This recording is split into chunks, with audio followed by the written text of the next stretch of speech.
knock the fuck out. Is that what the city pays for? Throw that shit again. Oh, are you gonna pull out your knife? Throw that shit at me again. Oh, you're gonna pull out your knife? This dude literally just pulled out his fucking knife. Literally just pulled out his fucking knife. This guy literally just pulled out his knife. Mayor Steinberg, is that what you're paying for? That's what you're paying for, City of Sacramento. Pulling out the knife right there, sir. Right there in his right hand. Yep.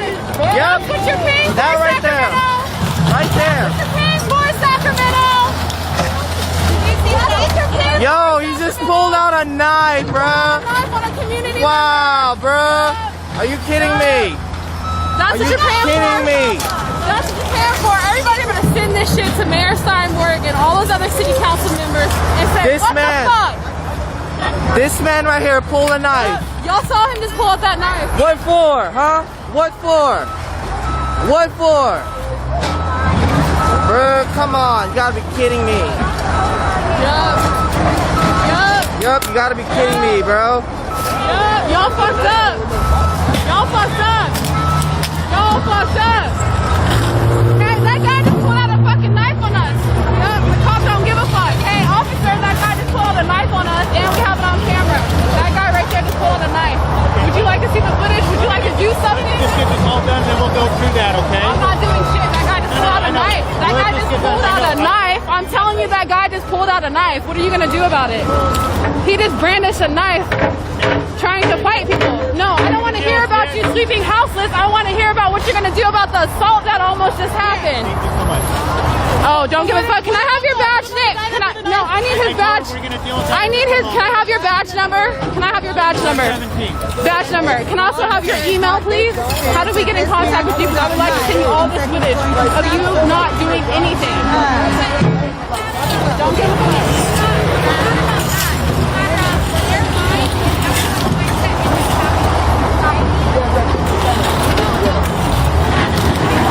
Yup. He doesn't give a fuck. Badge, what, 417? He didn't give any other information. We can only concentrate on tearing down people's houses in the pandemic, not the guy pulling out a knife on community members.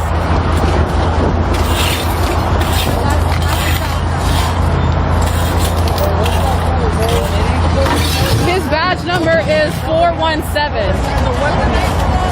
417. Make sure you guys take a clip of that video of that guy pulling out a knife and Officer 417 not doing shit about it and send that to Mayor and all the city council members. Go ahead and send it to SAC PD.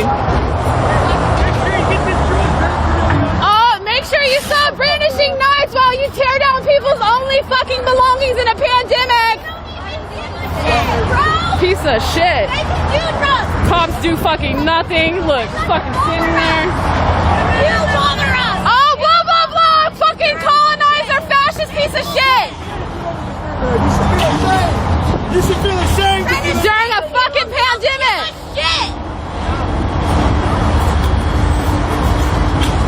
Yeah, go earn that paycheck, little bitch.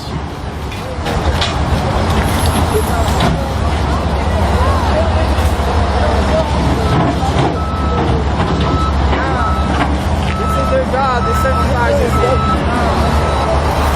Look, Dan took down this whole ass thing. All these people's fucking belongings.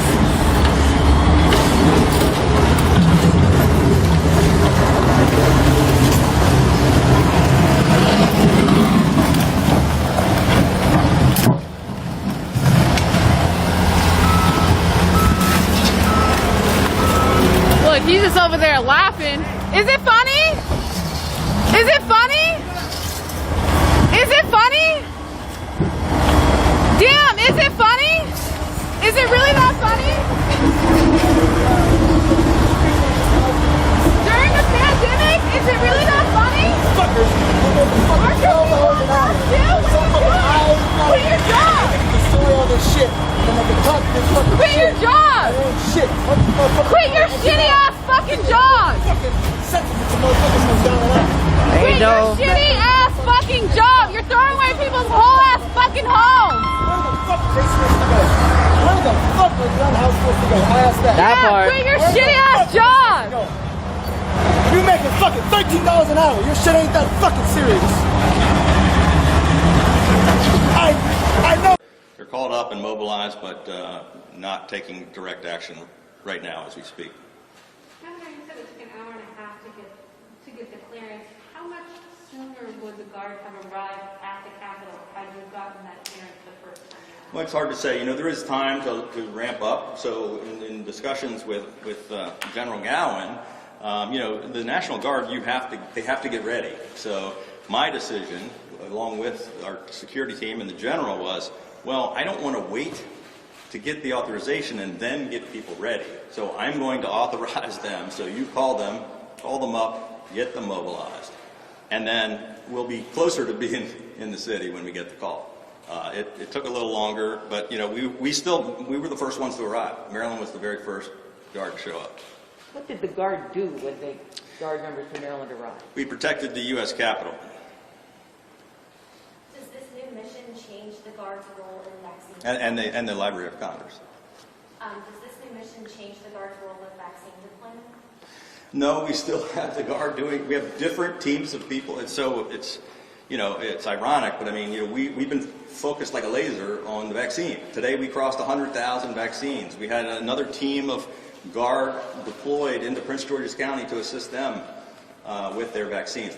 Yesterday we were in Charles County, so we're still utilizing the Guard for other missions, but this is a different group of Guard that we had to send down to help protect the nation's capital.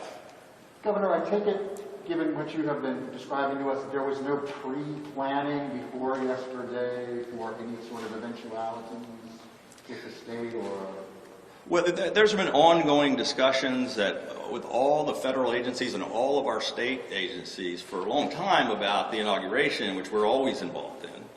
But this particular mission yesterday, you know, it just seemed to be a little dysfunctional. And I can't explain. I don't know. I don't think any of our team knows exactly why the U.S. Capitol was not protected and how this treacherous mob was able to break through.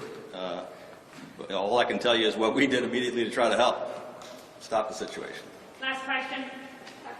Have you had any conversations? The inauguration is in 13 days. Have you had any conversations about Maryland's involvement? I guess the first question is, do you think they can safely hold an inauguration in 13 days?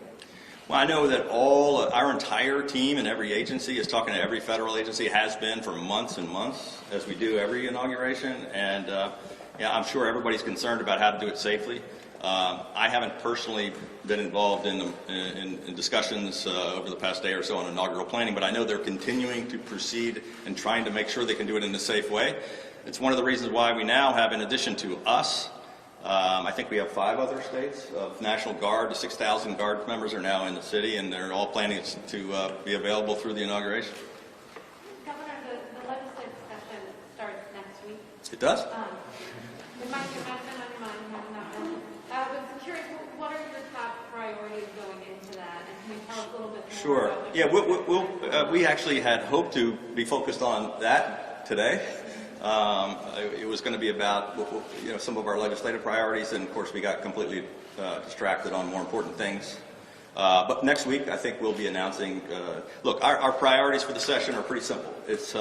We're focused on the response to the virus and the recovery of our economy. And we had a great productive discussion yesterday before all of this happened with the Speaker and the Senate President to talk about, I think we all share the same desire that the most important priorities are, the struggling Marylanders, struggling businesses, helping people get the assistance they need, providing more economic relief, and continuing to fight the virus. So that's what we're going to be focused on, and we'll likely have multiple announcements next week to talk about. Yeah. Thank you. Thank you.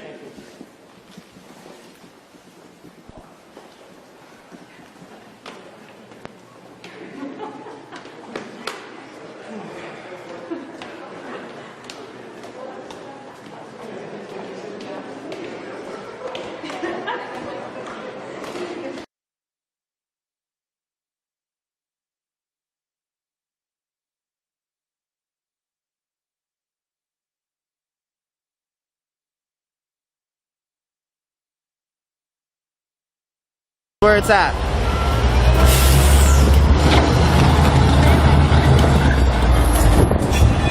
Right here, guys.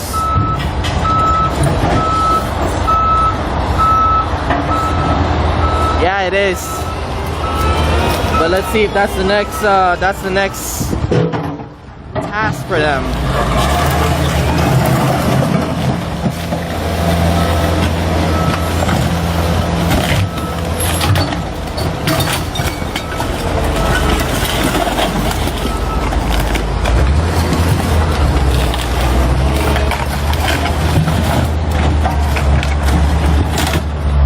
They're having a sweep here in downtown Sac, and this road right here used to have a lot of encampment materials and survivor gears, and now it's all sweeped out. They've all been demolished and put it into these blue trash trucks over here behind us. This is what your tax dollar is doing. Instead of building shelters or figuring out a solution for the unhoused folks, this is their way of solution in reality. Right here.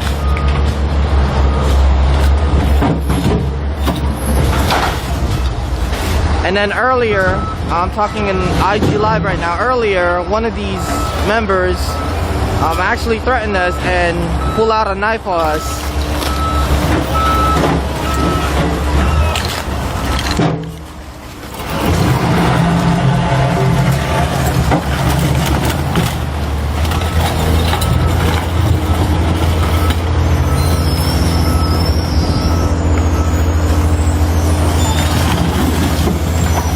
If y'all have any better solutions other than this solution for the unhoused folks, then you can go ahead and contact your local council members in the Sacramento community and let them know what you see here and what other solutions are available out here besides this solution right here that you see.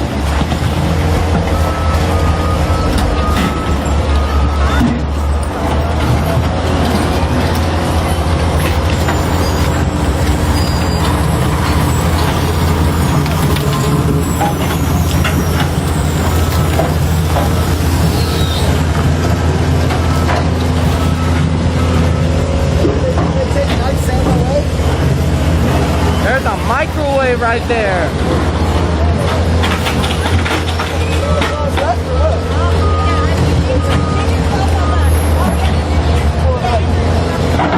Why do you keep saying if it's a daily heroin and crack and meth? Like, how do you know that they are?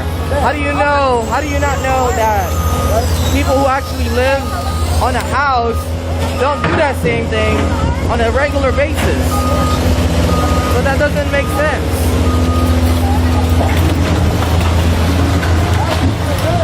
It shouldn't be who's picking up the trash. It should be what kind of solutions and what kind of resources can we put our tax dollar to make sure that it doesn't result into this.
elected because This is the obelisk.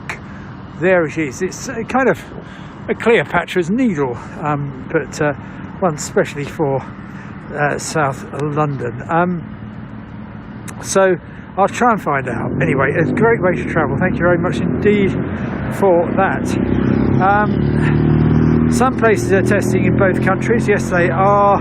There and back on your holidays. Is that good for your nostrils? Well, I've had a couple of tests. It's not the most fun I've ever had. So I'd say it's all right. Here we are. This is just some directions for you. 1 mile and 40 feet from London Bridge. And these are the extras buses. I've ordered 3 of them in a row to drive past, so you can enjoy them going past to prove that this is actually in London. And niggas to go to. Y'all don't got no vouchers. Y'all ain't got no places. Y'all just telling us to leave. So they just gonna kick your ass out and then figure out another place. Yep, and just follow you, kick you out from there, tell you to leave from there, follow you, kick you out from there. Same shit. Same shit.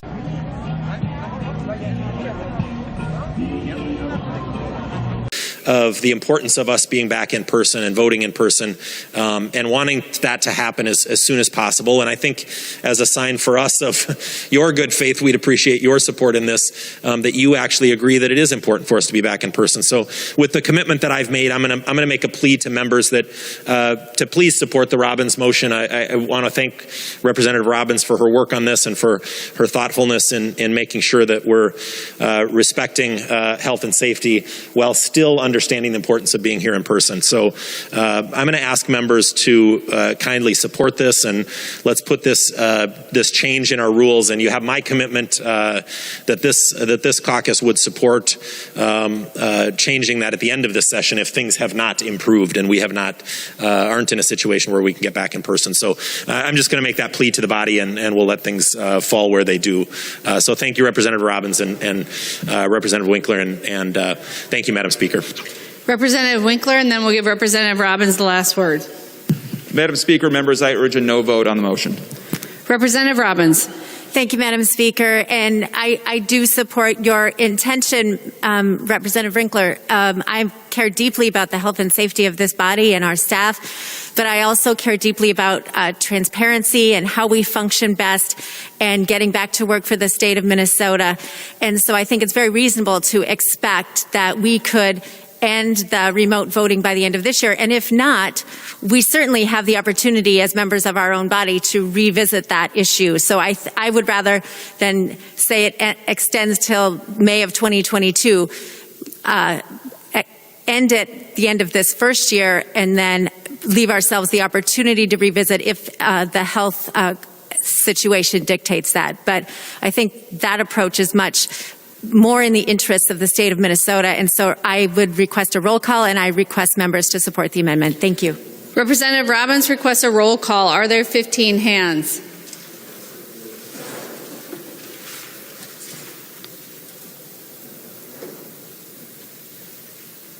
There are 15 hands, so there will be a roll call. Members, I believe this will be the first test of our remote voting technology, which requires your fingerprint to verify that it is, in fact, the member of the House of Representatives who is voting.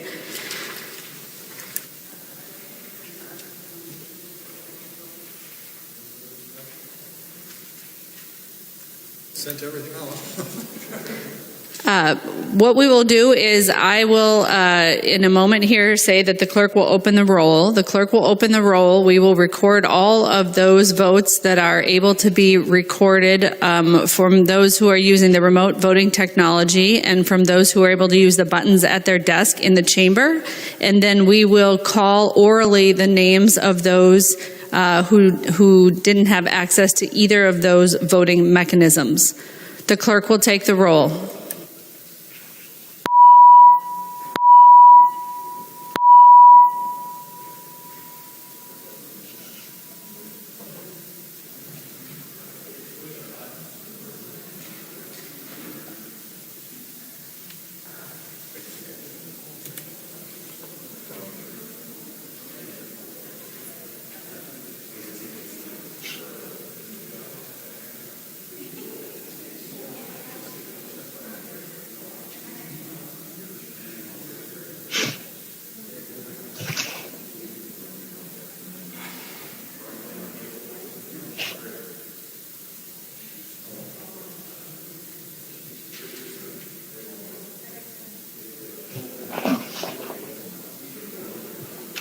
Hey, Kevin. Kevin? Oh, I was going to speak to that resolution, but...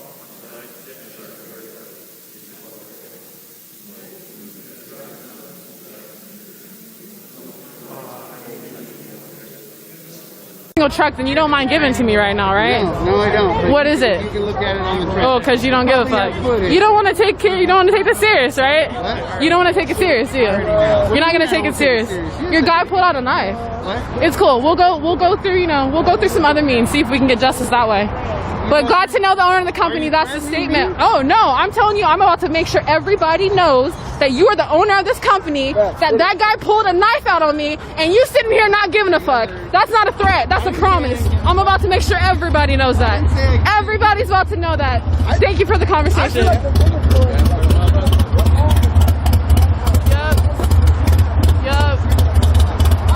No fucks. You can see they have a wall dotés de stations de sport d'hiver. Nous ferons également ce point de situation avec les restaurateurs, les propriétaires de bars et des salles de sport pour qui, malheureusement, la perspective d'une réouverture en janvier n'est pas réaliste et sera d'ores et déjà reportée à minima jusqu'à mi-février. Bien évidemment, pendant toute cette période de fermeture ou d'activité limitée, le gouvernement continuera à soutenir économiquement l'ensemble des secteurs et des acteurs qui sont impactés directement par nos mesures. Qu'il s'agisse du recours à l'activité partielle, aux prêts garantis, aux fonds de solidarité rénovés, aux différentes aides sectorielles, tous nos dispositifs seront maintenus dans les mêmes conditions et les ministres compétents seront chargés de rencontrer les filières concernées. Of a pandemic and an economic crisis and a racial justice movement. I've been so heartened and encouraged by the thousands of young people in Connecticut who have led these protests. I've been to 20 or 25 of them all around the state, peaceful. I want to emphasize peaceful protests as opposed to the kind of mob violence and insurrection that we saw yesterday. And I think that the investigation of the disparate response also will help reassure and restore faith and credibility. But I would just close by saying, people in Connecticut are hurting. I see the food lines as I did earlier this week in New Britain. I've seen the testing lines as I did around Thanksgiving. Every weekend when I'm back, I see the deep pain that Connecticut and our country is going through. And we need to address this real crisis, which is palpable and tangible in our democracy.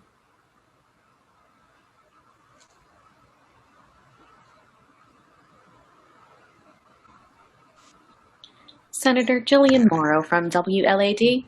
I was wondering if there are protocols for lockdowns or if you have drills like they do in schools so that members are aware of what to do in a situation like this. There are protocols and there are practices. One that we need to answer is whether those protocols were in fact followed here. Are adequate ones, which may sometimes require outside help to the Capitol Police, were invoked, and whether the responses from those outside forces, whether the FBI or the National Guard or the Capitol Police asking the DC Police to be involved, are they adequate?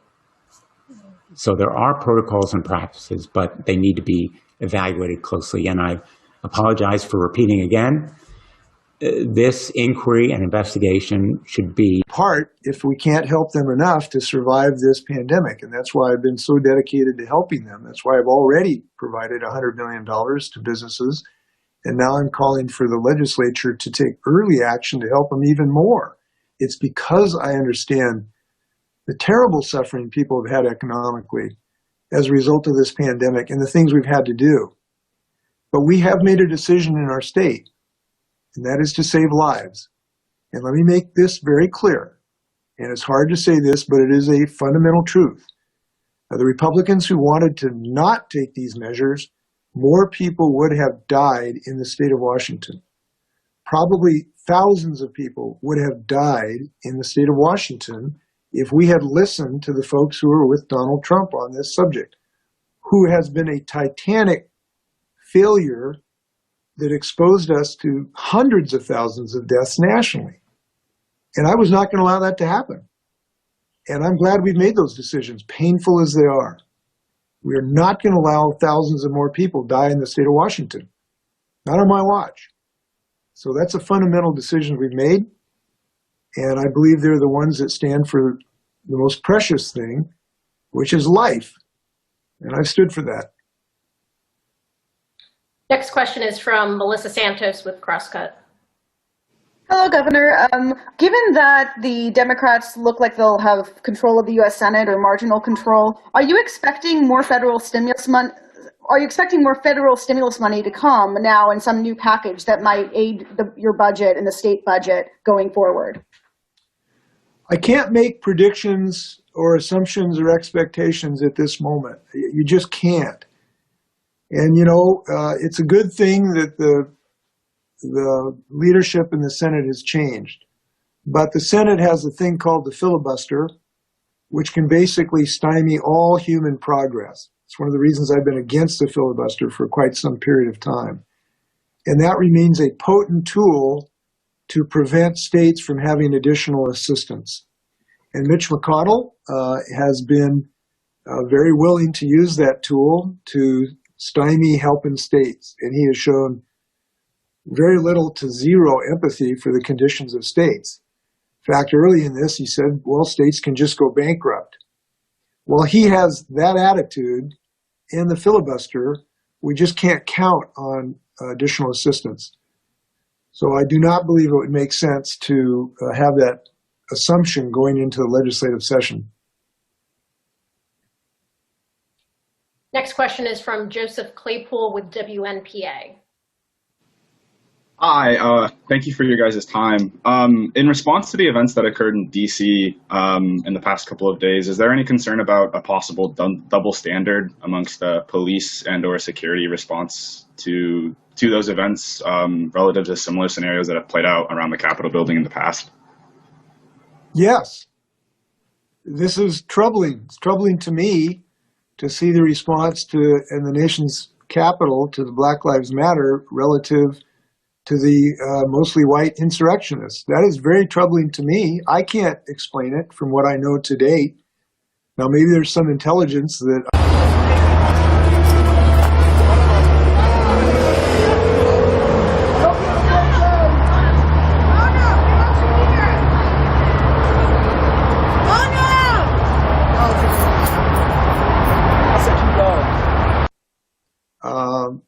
So the answer to your question, I am very bothered by this. We need to get answers.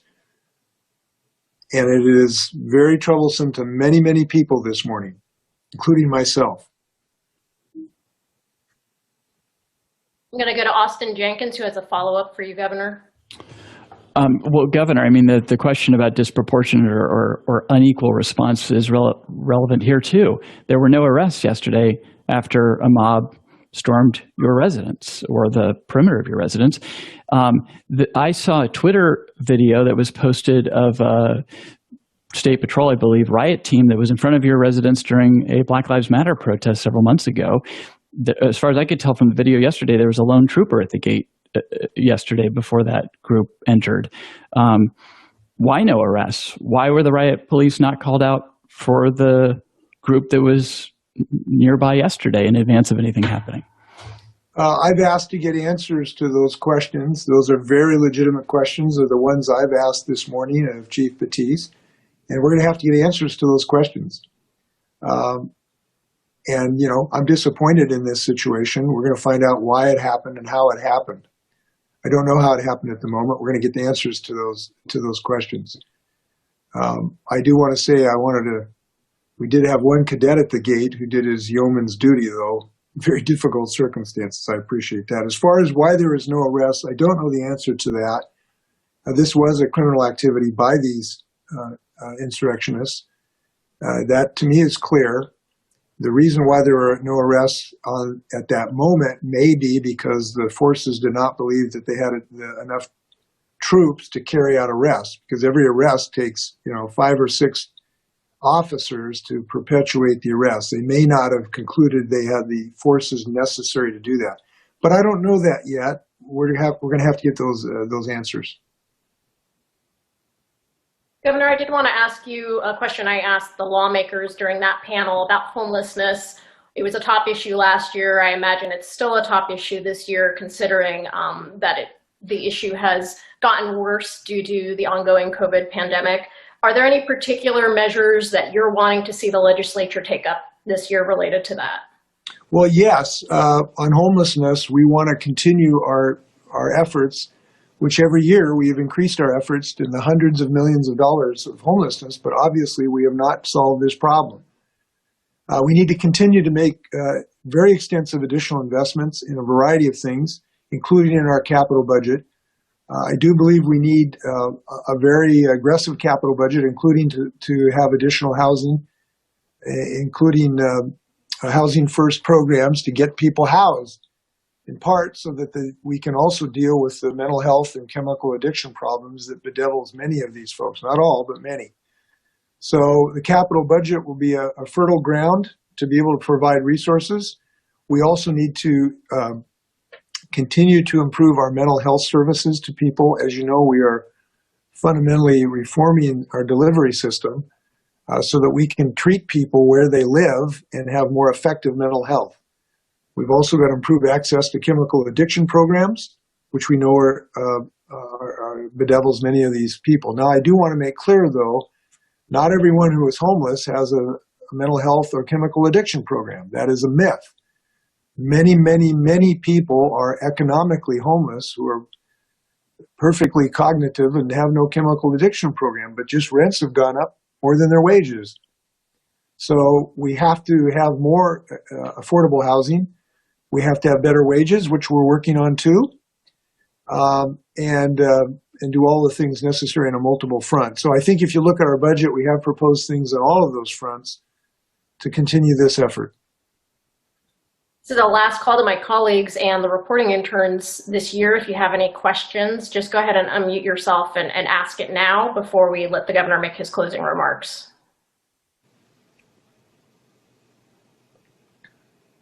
Yeah, I have a quick question.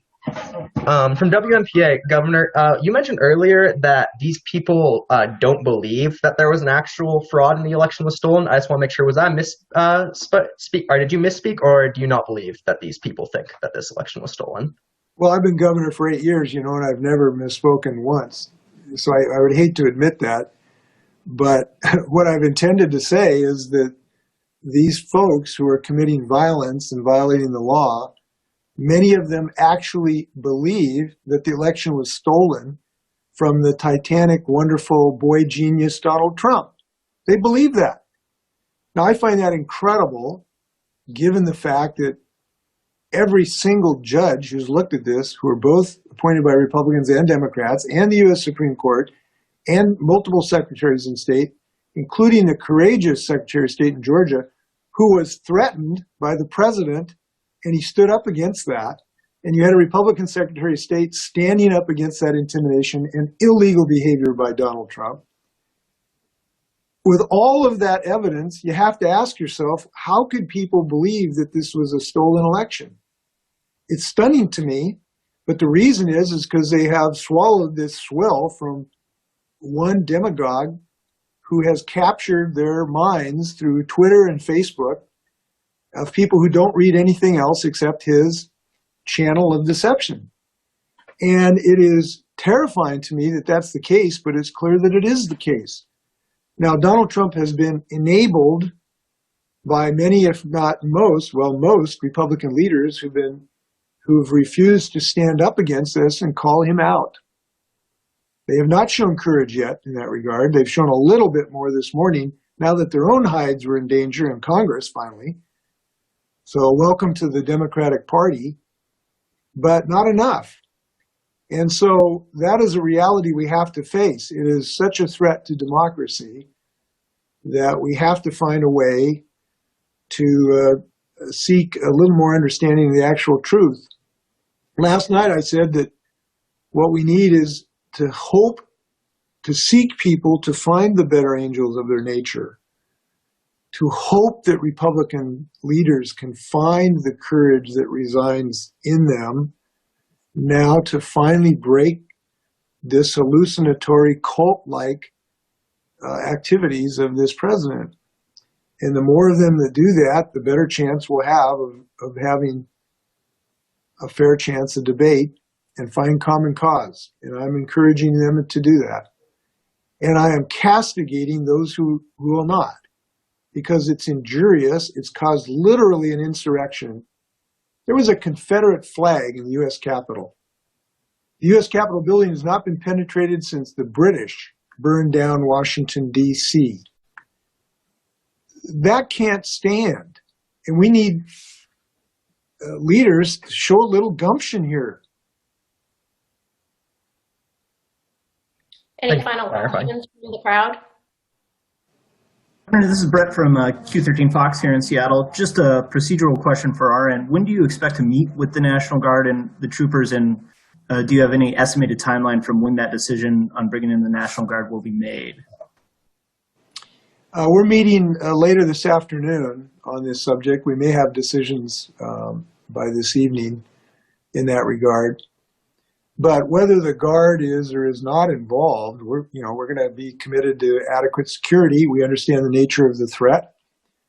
It is significant, and I can assure you there will be very significant security around the Capitol for everybody's benefit, including the citizens who have a gripe and are listening to the lies of Donald Trump. We care about their safety as well. So we want to have adequate security to protect everyone and not let violence to occur and allow democracy to function. We will not allow the interruption of democracy as occurred in the Capitol building in Washington, D.C. yesterday. That will not happen. I can assure you. So we're going to get our job done in the legislature and try to keep everybody as safe as possible.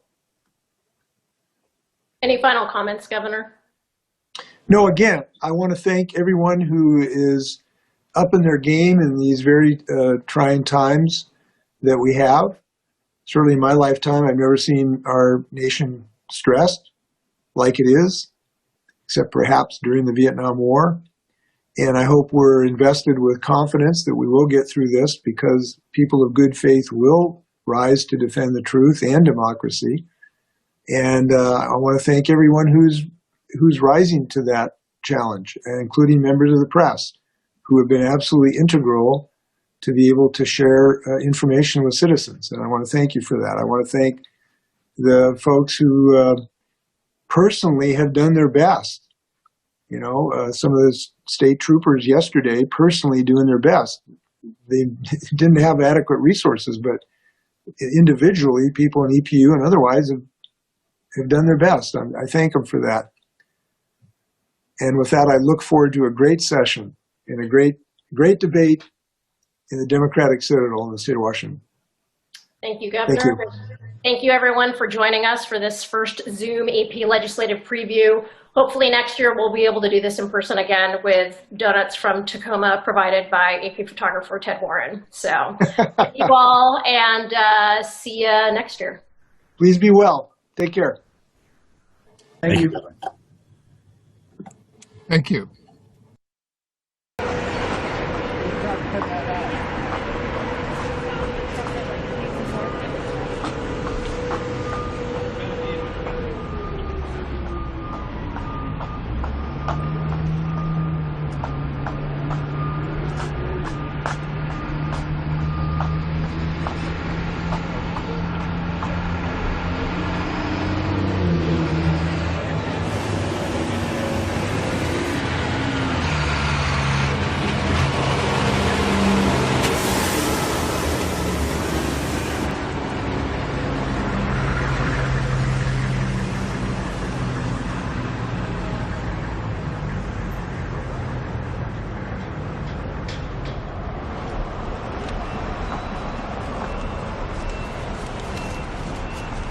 pretty good sandwich.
There you go.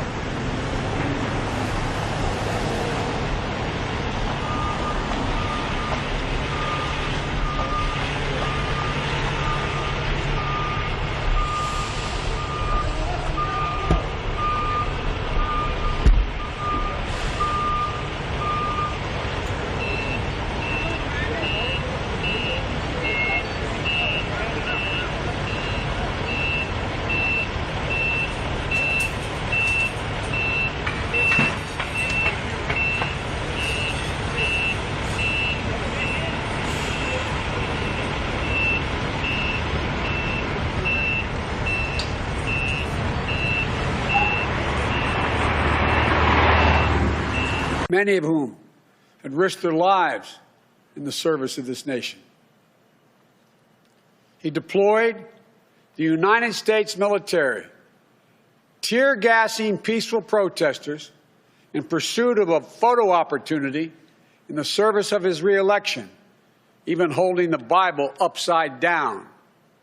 The action that led to an apology from the chairman of the Joint Chiefs of Staff and an outspoken denunciation of the use of military for domestic political purposes from scores of former military leaders and secretaries of defense, led by Secretary Cheney. He thought he could stack the courts with friendly judges who would support him no matter what. They were Trump judges, his judges. He went so far as to say he needed 9 justices on the Supreme Court because he thought the election would end up in the Supreme Court and they would hand him the election. He was stunned, truly stunned, when the judges he appointed didn't do his bidding, instead acted with integrity, following the Constitution, upholding the rule of law, not just once or twice or 3 times, but over 60 times. Let me say over 60 times. In more than 60 cases, in state after state after state. And then at the Supreme Court, as judges, including people considered, quote, his judges, Trump judges, use his words, looked at the allegations that Trump was making and determined they were without any merit. Nothing was judged to put this election in question or doubt by any of these judges. You want to understand the importance of democratic institutions in this country? Take a look at the judiciary in this nation. Take a look at the pressure it was just subjected to by a sitting president of the United States of America. At every level, the judiciary rose to the moment during this election, did its job, acted with complete fairness and impartiality, with complete honor and integrity. When history looks back in this moment that we've just passed through, I believe it will say our democracy survived in no small part because of the men and women who represent an independent judiciary in this nation. We owe them a deep, deep debt of gratitude. And then there's the attack on the Department of Justice, treating the Attorney General as his personal lawyer and the department as his personal law firm. Through it all, we would hear the same thing from this president. My generals, my judges, my Attorney General. And then yesterday, a culmination of an attack on our institutions of democracy.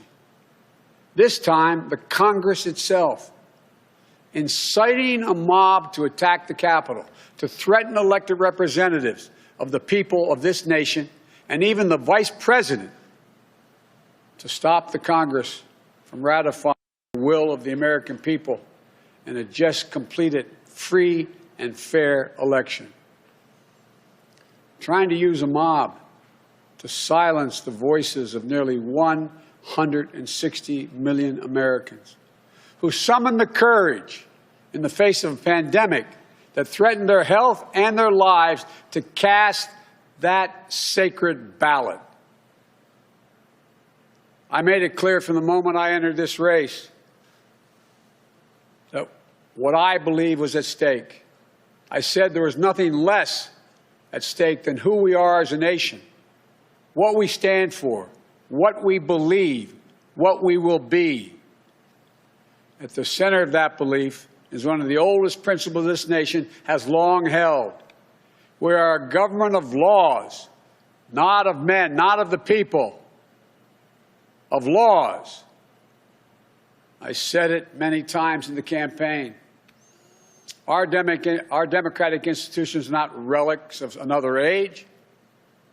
They're what sets this nation apart.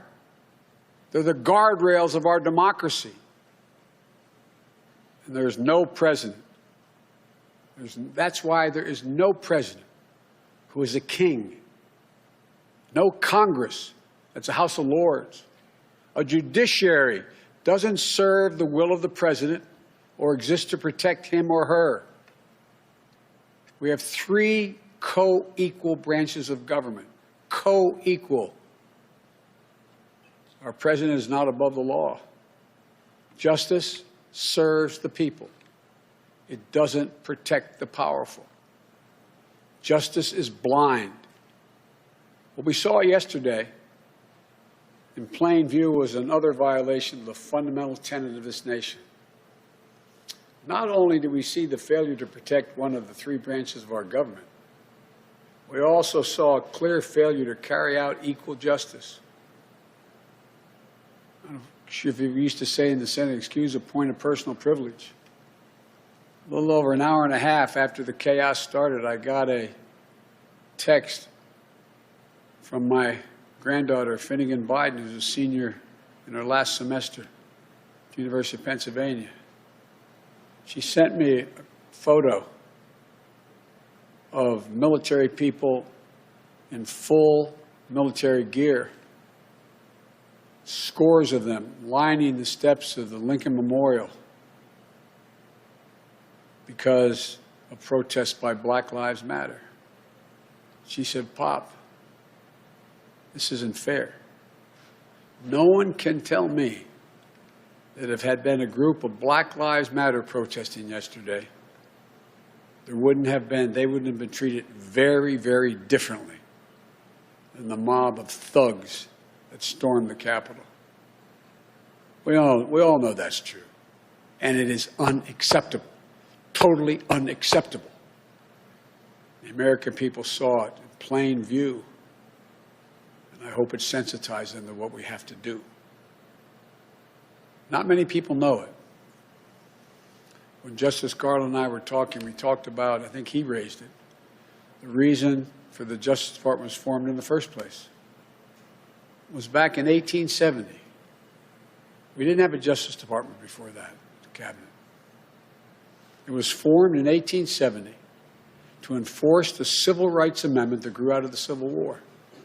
The 13th, 14th, and 15th Amendments, to stand up to the Klan, to stand up to racism, to take on domestic terrorism. This original spirit must again guide and animate its work. So as we stand here today, we do so in the wake of yesterday's events that could not more have vividly demonstrated some of the most important work we have to do in this nation. Committing ourselves to the rule of law in this nation, invigorating our domestic and democratic institutions, carrying out equal justice under the law in America. There is no more important place for us to do this work than the Department of Justice that has been so politicized. There's no more important people to carry out this work than the people I'm announcing today. More than anything, we need to restore the honor, the integrity, the independence of the Department of Justice in this nation that's been so badly damaged. And so many former leaders of that department in both parties have so testified and stated that. I want to be clear to those who lead this department who you will serve. You won't work for me. You are not the president or the vice president's lawyer. Your loyalty is not to me. It's to the law, the Constitution, the people of this nation, to guarantee justice. For Attorney General of the United States, I nominate a man of impeccable integrity, Judge Merrick Garland, one of the most respected jurists of our time, brilliant yet humble, distinguished yet modest, full of character and decency. The Supreme Court clerk served in the Justice Department during the Carter, Bush 41, and Clinton administrations, where he embraced the department's core values of independence and integrity. A federal prosecutor who took on terrorism and corruption and violent crime, always with the utmost professionalism and the duty to the oath he swore. Nominated by President Clinton to be a judge on the D.C. Circuit Court of Appeals, considered the second most powerful court in America. Throughout such a long and distinguished career, Judge Garland has earned the praise and admiration of members of bench and bar and politicians of both parties. And despite his busy schedule and prestigious positions, he still makes time to volunteer regularly, tutoring students in Northeast D.C., as he's done for 20 years. The word good is a way to describe it. It's about character. Because yesterday, It was no surprise President of the why United President States Obama nominated him, incited an Judge armed Garland, to the Supreme insurrection Court. against America. As I said, he embodies honor, The gleeful decency, integrity, desecration of the fidelity U.S. to the rule of Capitol, law, which is the judicial temple of our American democracy, those same and the traits, violence targeting Congress he will now are horrors that bring will as forever Attorney General of the stain United our States, nation's history. not as a personal Instigated attorney by to the the President of the United but as the States. people's lawyer. That's why it's such a stain. In calling for this seditious act, the President has committed an unspeakable assault on our nation and our people. I join the Senate Democratic leader in calling on the Vice President to remove this President by immediately invoking the 25th Amendment. If the Vice President and the Cabinet do not act, the Congress may be prepared to move forward with impeachment. That is the overwhelming sentiment of my caucus. And the American people, by the way. Justice will be done to those who carried out these acts, which were acts of sedition and acts of cowardice. To those whose purpose was to deter our responsibility, you have failed. You did not divert the Congress from our solemn constitutional purpose to validate the overwhelming election of Joe Biden and Kamala Harris as President and Vice President of the United States. Despite the desecration of our Capitol, we upheld in front of the country and the world the bedrock principle that the people are sovereign and that they hold the power to choose their leaders through the ballot, rejecting this attempted coup on the part of President Trump and his supporters. Accountability is also needed for Republicans in Congress who promoted the extreme conspiracy theories that provoked the violence, encouraged the mob, and who, after desecration of the Capitol, went back to the House floor and continued to push the falsehoods and underpinned this assault that underpinned this assault on our democracy. These Republicans abdicated their oath of office that was taken just 3 days prior to protect the American people and to support and defend the Constitution of the United States. The House worked through the evening and into the morning to nearly 4 a.m. to validate the electoral count, again proclaiming Joe Biden and Kamala Harris as the duly elected President and Vice President of the United States. I just want to say how proud I am of my members. For a while now, our 4 scholars, we call them Jamie Raskin, Zoe Lofgren, the chair of the Committee of Jurisdiction, Adam Schiff, and Joe Neguse, set forth a plan that was about the Constitution. It wasn't about Donald Trump and all the reasons he shouldn't be president. He was not part of this. It was about the Constitution and how we are a country of law. We are not a monarchy with a king, as Jamie has said over and over again. I want to also thank the members of the Arizona delegation, led by Raul Grijalva, and the Pennsylvania delegation, led by Mike Doyle, the 2 deans, for the presentations that they made to refute the ridiculous statements being made by our colleagues. For what reason, I don't know, but that wasn't about reason. So I thank them for them. And through all of this week, our swearing in on Sunday, passing our rule and preparing for Wednesday as the week began, the election of 2 Democrats in Georgia because of the overwhelming participation of people at the grassroots level. So many people. I'm so proud of our House members. Congresswoman Williams, the chair of the Georgia Democratic Party, Lucy McBath, the newly elected Carolyn Bordeaux, David Scott, Mr. Bishop, who was the dean of that delegation, and Hank Johnson. Well, they had their plan already, should they have objected to Georgia, as did Nevada, as did Michigan, as did Wisconsin. So we were prepared. Members worked hard about defending the Constitution, honoring our purpose to count and ascertain the Electoral College numbers for the presidency. So I was proud of him. And I did over and over again.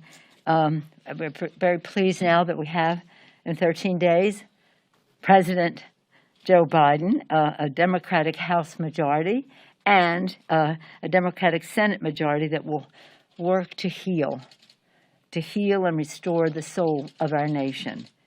I will close by evoking, as I did last night, the Song of St. Francis, our patron saint in San Francisco, whose Song of St. Francis is our city's anthem. Lord, make me a channel of thy peace. Where there is darkness, may we bring light. Where there is hatred, love, despair, hope. The list goes on. And so does the time for healing take us down a path of unity for our country. With that, I'd be pleased to take any questions. Yes, ma'am. Speaker Pelosi, would you encourage cabinet members not to resign so that they can invoke the 25th Amendment?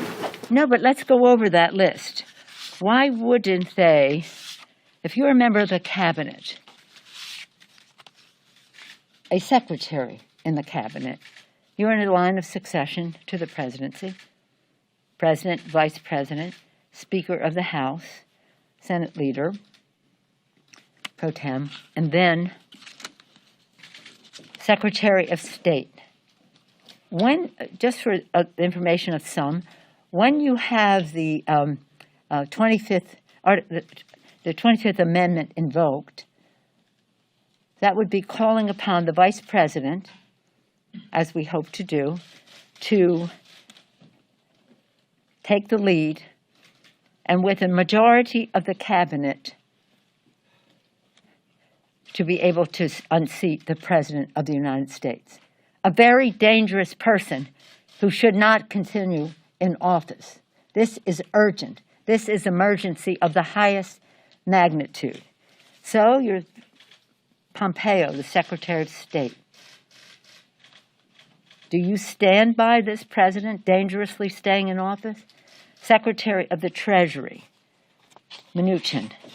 What is it? Is it about success in business later, or is it, do you believe in this? Do we have the list? I know it because I know it.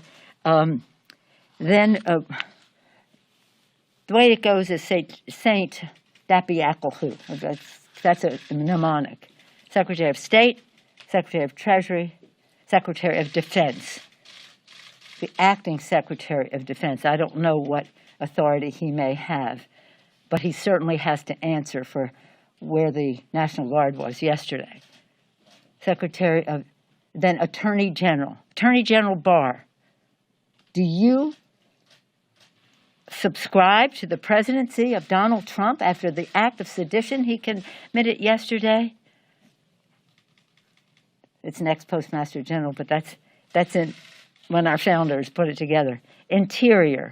The list goes on. Ask each member of the cabinet, do they stand by these actions? Are they ready to say, in the next 13 days, this dangerous man can do further harm to our country, an assault on our democracy, on the first branch of government?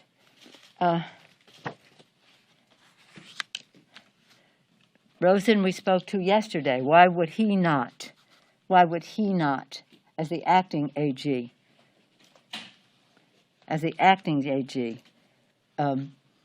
say this is wrong? There are some courageous Republicans who are speaking out. I salute Secretary of Defense Bill Cohen and others defense secretaries who've signed the letter, even before yesterday, about what is going on in the White House and how that is not a good thing for our country, and the message that it sent to the world. A complete tool of Putin, this president is. Putin's goal was to diminish the role of the view of democracy in the world. That's what he has been about. And again, his enabler has been Donald Trump for a long time. That's why I said in that photo when I'm leaving his meeting with you, Mr. President, all roads lead to Putin. Putin wants to undermine democracy. That's what he's about domestically and internationally. And the president gave him the biggest of all of his many gifts to Putin, the biggest gift yesterday. My friends, we are in a very difficult place in our country as long as Donald Trump still sits in the White House. Yes. You said you may be forced to pursue impeachment. Under what circumstances would you do that, and how long would you give this 25th Amendment process to play out before going down that road? Well, it's a simple matter.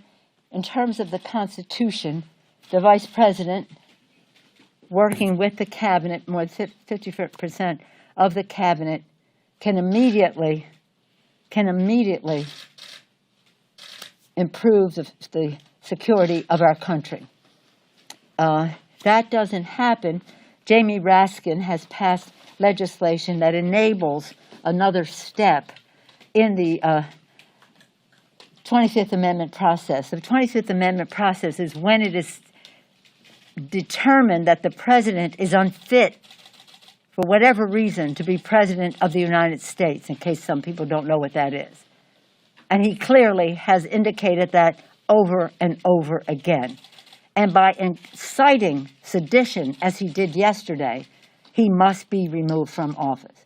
While it's only 13 days left, any day can be a horror show for America. So the next step would be that Congress, and this can be done quickly, can establish a commission very fast of maybe former presidents, cabinet people who know something about health, the health of the president and the rest, and that group can make its recommendations to the Congress. The list goes on. Having said that, if the best route, the most immediate route, would be the vice president to recognize the danger of the Donald Trump presidency and take this action. A. B. My members are very much interested, as are my phone is exploding with impeach. But president must be held accountable again. He likes. Madam Speaker, We would be prepared to do that, but I don't have immediate plans because we haven't even been to sleep since the folly of the Republicans deciding we should go until 4 o'clock in the morning for no purpose whatsoever except to be enablers of the president's sedition by undermining the elections. Imagine that, the President of the United States undermining the elections in our country. So in any event, we would be prepared. How long are you willing to give Pence? 24 hours, 48 hours? just a realistic, I don't is know this how timeline? quickly he might respond. We'll see. And that could be quick. There's great urgency. The clock is Yes. clearly ticking. There's 13 days. That's right. How long are you willing to give the cabinet and Pence until they make a Well, I decision think before that they you will. start your own procedure? I don't think that it'll take long to get an answer from the vice president. It'll either be yes or it will be no, and we'll see. But we want to make sure. Today? Do you expect an answer today? We would hope. But Mr. Schumer, the new majority leader of the Senate, and I have made our interest in this known. So we'll see what they come back with. But they have to answer for it. And in answering for whether they're prepared to do that, they are answering for the behavior of Donald Trump. You go straight to the floor next week. We're just the floor next week. The security breaches here. Chuck Schumer's talking about firing the sergeant at arms over there. Are you a similar step over here? What can you do to address the security breaches? Very important question. It is not. I am resignation of the chief of the Capitol Police, Mr. Sund, and I have received notice from Mr. Irving that he will be submitting his resignation. Having said that, we have the after-action review, but it goes beyond the Capitol Police. It goes to the FBI. What was the shortcoming in their intelligence that they provided? It goes to the Department of Defense. How long did it take for them to respond or anticipate the need for the National Guard? It goes to many other elements of the executive branch. And I think we have to have a full review. But from the standpoint of, well, let me just say this. Many of our Capitol Police just acted so bravely and so with such concern for the staff, for the members, for the capital of the United States. Many of them, and they deserve our gratitude. But there was a failure of leadership at the top of the Capitol Police, and I think Mr. Sund, he hasn't even called us since this happened. So I had made aware that I would be saying that we're calling for his resignation. Now, in that score, getting back to what was underestimated, that the President of the United States would not be as insightful. Perhaps somebody thought for a moment that he would be patriotic before he leaves office for just this once. So again, the fact that these people were incited, and you know what? Last night, I don't know if you heard on the floor, but some of the Republicans in their enabling of the president's bad behavior have said those were not Trumpites, they were Antifa invading the Capitol, disguised as Trumpites, right?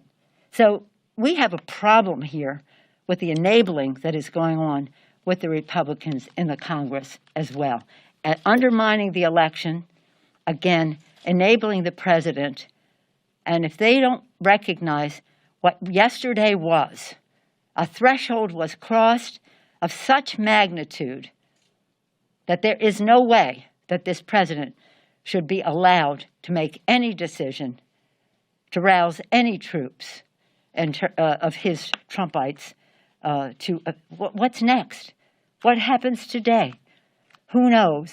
But what we do know, that he must be contained. Any other questions? Yeah. Yes, ma'am. Mr. McConnell about this? Have you spoken to Mr. McConnell about impeachment? So I wanted to ask, for the inauguration, what are your plans? How are those changing, and how do you plan to keep members and people in the Capitol secure at that time? Well, I'll go back to my original point. We have 13 days more of Donald Trump to deal with, who is a danger to our country. So when we talk about the inauguration, that is a national security event. And that rises to a different level of security protection. We want every day at the Capitol to be deemed a national security event, so that there's no, well, I didn't know, and blah, blah, blah. That highest level of concern, intelligence seeking, redundancy if necessary, to protect. We've been working a long time on the inauguration, and just in terms of coronavirus, another shortcoming of the president, people have died because of his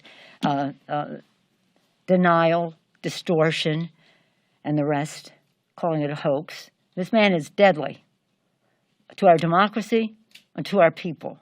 But get to your point, so because of coronavirus, in our meetings on the intelligence, on the inauguration, as far as we have jurisdiction in the Congress, but then it becomes the purview of the presidential now designee, Joe Biden. But to the point that we had that, the decision was encouraged to just have a very small inauguration. I don't know what is in the public domain on it, but I'm not going to put that out there, except that it would be very small, and hopefully have a celebration at some later time when we're not coronavirus sensitive. Now, on top of that, to see what happened yesterday, if there's any, I don't want to use the word benefit because nothing could justify, but if there's anything learned about it is that we have to be very, very careful, because these people and their leader, Donald Trump, do not care about the security of people. They don't care about our democracy. They don't care about the peaceful transfer of power. Something is very, very wrong here. Now, let me just say one more thing about what he did yesterday and relating to other national security events.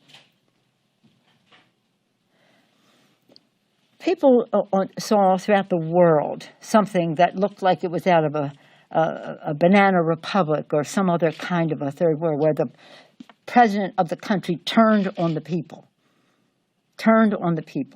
And what was sad about it is, of course, as members of Congress, we sign up. We sign up for the exposure that we have.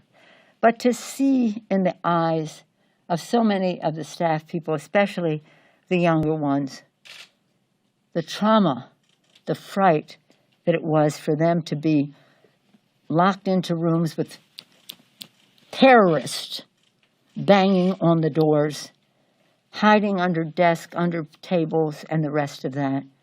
They didn't sign up for that. We didn't sign them up for that. A blessing to be interested in public service, to learn from it here, perhaps to go on into public service, but to carry that important value into whatever they do in life. But to meet with them and to see how frightened they were, how traumatized they were,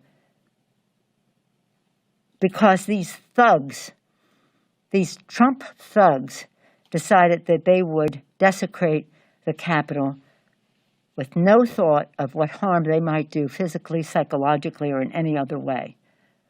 And they will be prosecuted. And they will be prosecuted. Justice will be done. So in terms of the inauguration, I don't know if it could be made any smaller, but I don't trust whatever the president might have in mind, because I do not trust, because I think he's a very dangerous man. So again, we'll review what our options are in terms of the 25th Amendment, review what our options are. If he wants to be unique and be doubly impeached, that's kind of up to him and his cabinet as to whether he should stay in office.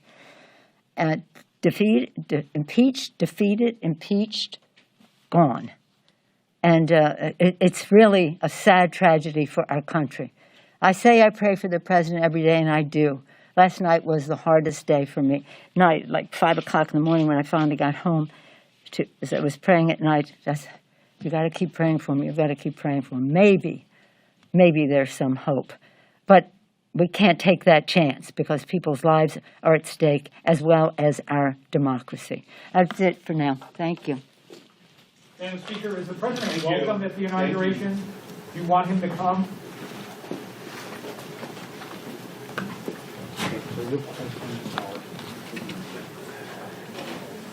They didn't clear them that. The follow-up was, are you going to bring your members back and vote on this? And she said, I don't need a plan. So that was the...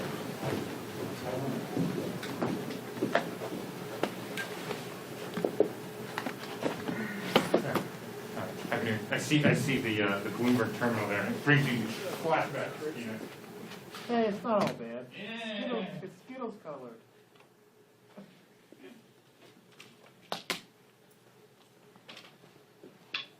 Why is McCarthy doing anything then? Is he the shit? Sorry. The elbow surgery didn't extend, please.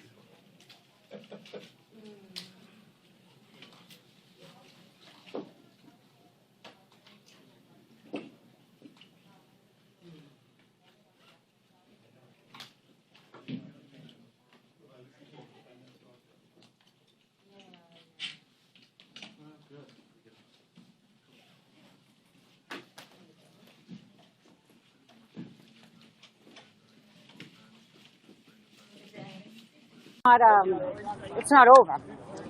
It's not over by...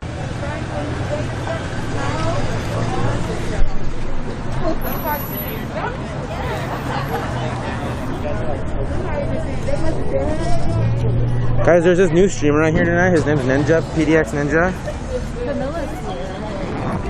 We need to support him because it's like his first day out here. He's having gimbal issues. He didn't have any batteries with him.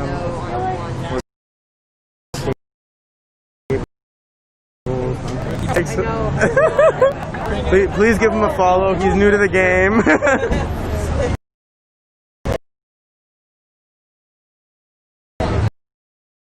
It sucks because when I can relate to the feeling of like having all your gear and shit like fucked with by the cops. It throws.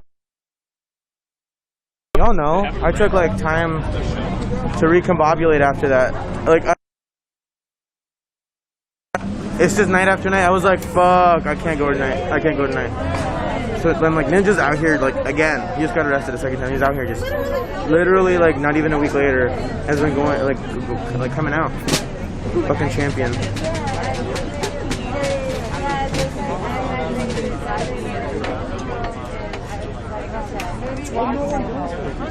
Tear gas taco emoji.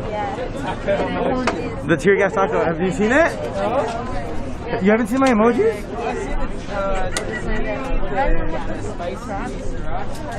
No, the sriracha is, that one is, Shiloh.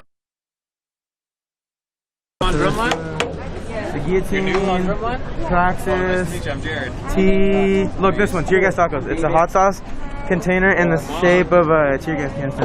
And it's transparent, so it's like glass. It's pretty cute. It's pretty cute. Sabrina! Cool, so now that everyone's kind of past us, I'm going to go ahead and flip the camera and we'll get started with the march, guys. 10 toes to the pavement.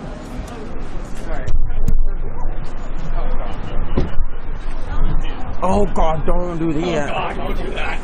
Oh God. I didn't tell you to do that. Okay, mic check, let's go. This is a beautiful crowd. A beautiful crowd. Give yourself a random applause.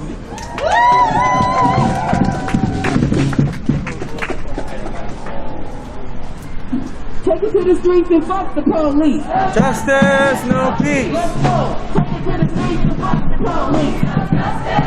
Now, can you guys still hear the crowd okay if I do it at this 90-degree angle? Maybe like at a 45 like that. Take it to the streets and fuck the police. Streets and fuck the police. Take it to the streets and fuck the police. Take it to the streets and fuck the police. Take it to the streets and fuck the police. Take it to the streets and fuck the police. Take it to the streets and fuck the police. Take it to the streets and fuck the police.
Black lives ain't matter, yeah. Black lives ain't matter, yeah. Black lives ain't matter, yeah. Black lives ain't matter, yeah. Black lives ain't matter, yeah. Black lives ain't matter, yeah. Black lives ain't matter here. Black lives ain't matter, yeah. Black lives ain't matter, yeah. Black lives ain't matter, yeah. Say it, say.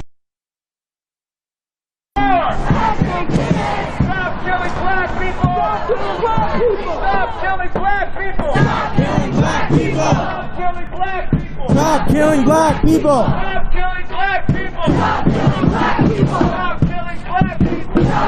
Stop killing black people! Stop killing black people! Stop killing black people! Stop killing black people! Stop killing black people! Stop killing black people! Stop killing black people! Stop killing black people! Stop killing black people! Stop killing black people! Black is not a crime! Being black is not a crime! Being black is not a crime! Being black is not a crime! Being black is not a crime!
Please support if you can.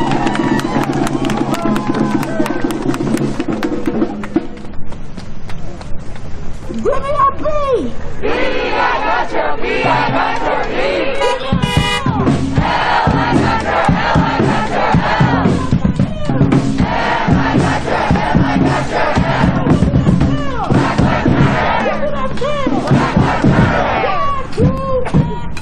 Black Lives Matter! Give me a B!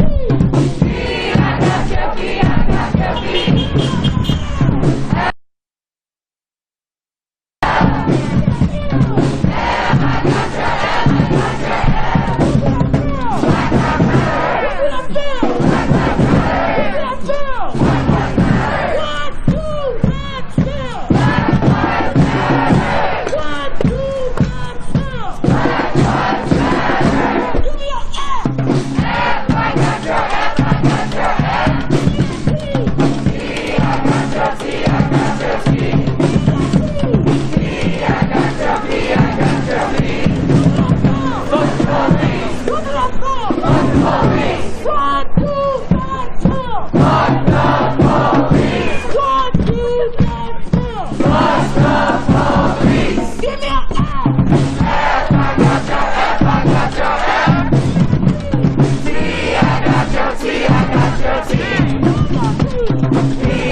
So, maybe about a decade or so ago.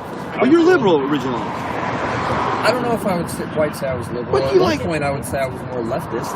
Oh, well, you're concerned about people. You have a good heart, and that's it. So and, you know, you want to help the poor, let's say, or yes. you know, families, working Yeah. families, working mothers. Those are important things for your ethics, right? Absolutely. And that's what you know. And so in Portland, I was involved in the hip hop scene. Oh, cool. Right. I helped Like a get, decade ago? or so. Yeah. Cool. And so I was pretty involved. I got to know a lot of people that are pretty influential. Right. Made a lot of what I thought were friends. But then when I noticed that the media was smearing everything Donald Trump was doing, and that no matter what he said or did, these lies would start coming out. And then I noticed that the people that I knew were telling the same stories, and I would argue. And next thing I knew, I'd say, well, he didn't say that. Well, next thing I know, I'm a racist. Right. I'm homophobic. Right. I'm misogynist. I'm right. All of it. Huh? Whatever. Next thing I know, I got threats on my safety from these people, and because they're more influential, like in the hip hop scene. Right. They're also connected to the BLM influencers locally. They're connected to the anti in my place, in my town. So I've been laying low. Yeah. I've had to lay low because, man, it's like I would love to go stand on the other side of those idiots. Right. And stand with patriots in Portland and downtown, but I really don't want to be spotted, followed home. Most of my standing up, I do from behind the keyboard, spread the message of the Great Awakening, let people know there's a plan, and watching this unfold has been phenomenal. It's just been really like in a crazy movie, man. It's like the wildest, craziest movie. We're all actors, and I think you're doing a great part, really. I mean, we're all just on stage for a short time, and this is our life experience. The sound and fury. Let's let them have it. Come on. Go and look at the size of the virus particle. So we just want to call out the actors, the bad actors. And then look at whatever mask you're wearing, and find out Tifa's a what bad particles. actor. You asked too about Portland, my That mask experience that you're there. wearing, The that mayor piece of cloth, that of Portland, t-shirt, I watch that mask that came these from China, protesters, and you riots. tell me, where's your scientific I watch the police You do this can't dance. tell me. You can't. Even the boxes that they're selling say right on the box that they don't prevent the CCP virus. They don't prevent it. you like to say more? You people, on my video. You want your camera back? You're all right, Mark. You're good. I don't care what anybody says. Go. Hey, we'll be in touch. Are you Tina? I'm Diana. Oh, Diana. How are Okay. you? You guys up You're from Staten Island, right? No, I'm from Massachusetts. Oh, you are. Okay. How are you? Good. Great. Listen, this is terrific. Were you up there yesterday? I was. I'm live. I was up there. Where are you from? I'm from Portland, Oregon. Oh, wow. That's a Brooklyn accent. I'm sorry. It's not, honey. I grew up in Boston. Really? Okay. Listen. I'm sorry. No, don't be sorry. These people. So you were up there. Which side? This side or the other side? Honestly, I have no idea. It was whatever side. This is the east side. That's the west side Okay, of the I town. was on the west side. Yeah. Were you where the staging is for President Trump's second inauguration? Yeah. I was there, yeah. And you know what time I was there? The president came on at 12 o'clock, and then, okay, I'll get in there again.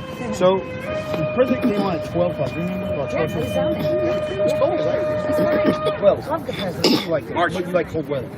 Wait for a second. Okay, let me finish, man. Okay. Man, let him finish, honey. Unless you want to come out and talk about how good that whiskey was at 2 o'clock. Remember the hamburger?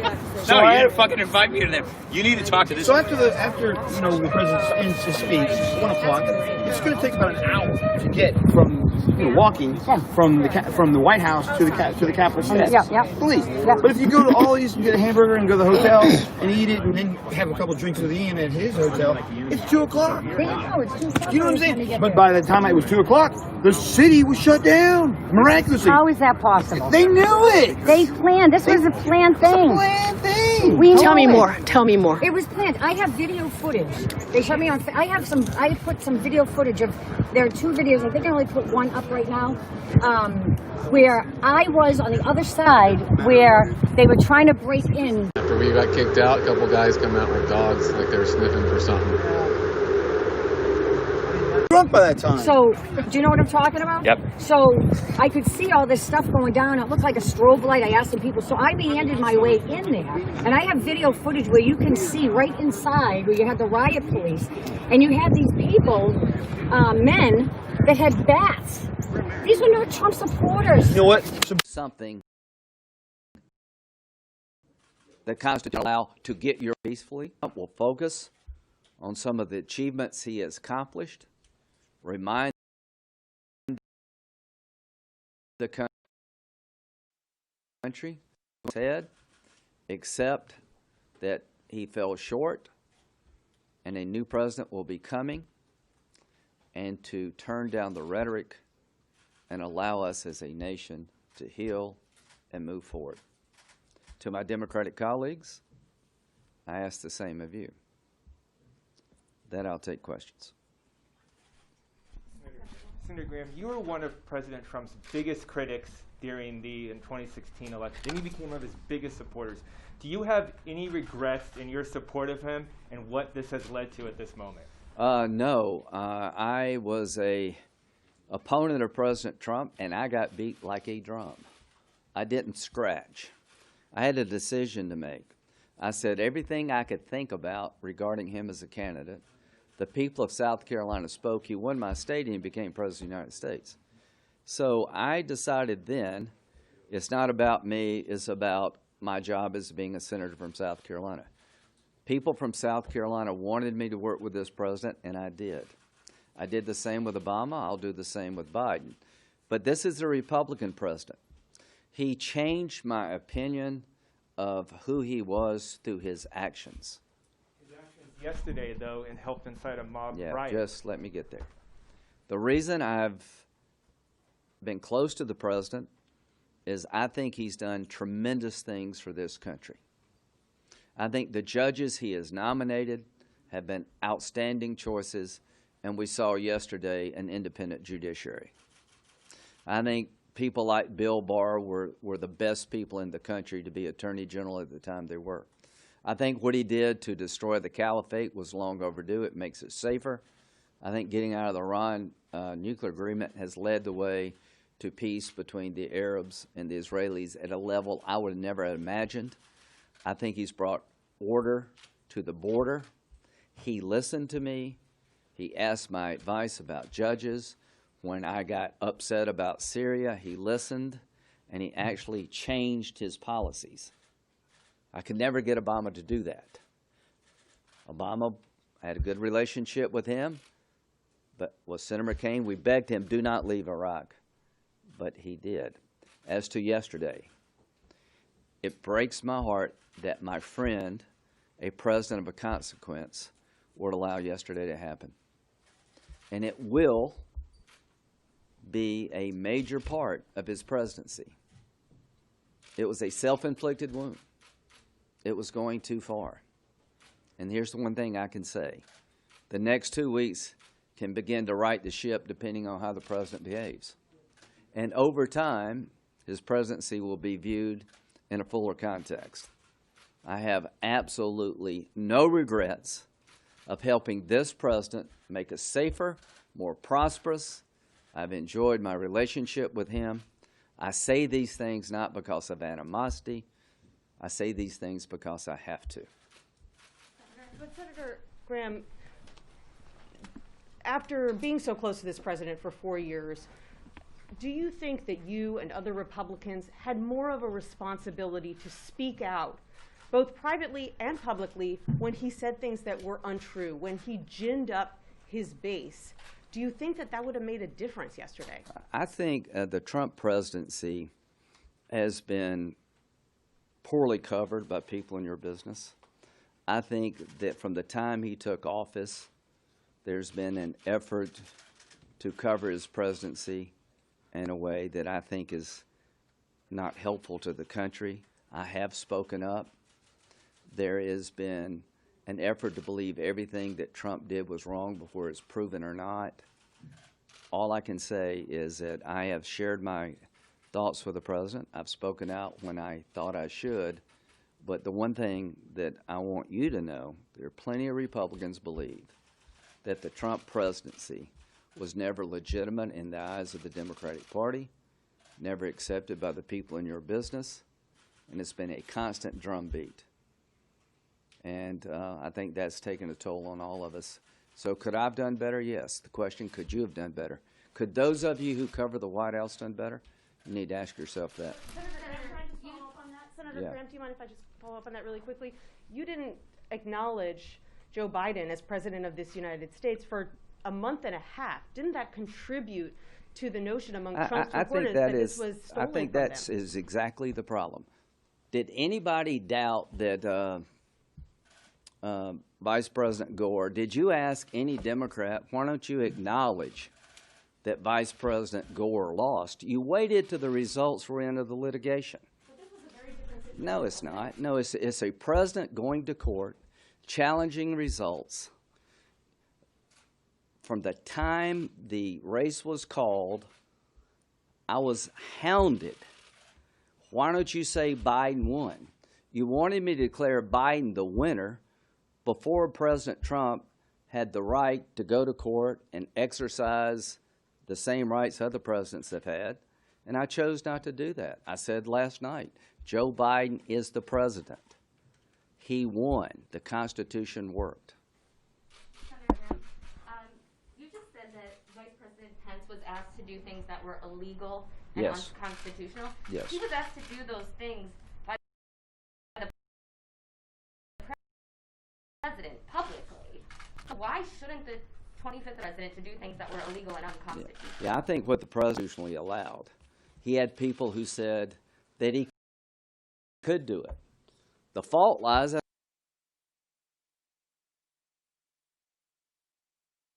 think, with some of the legal advice around him. You've had people in his legal team make claims that are just beyond the pale.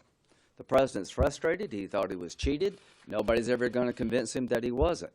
But this idea of asking the vice president to use his powers to send back electors that were certified doesn't exist in the Constitution.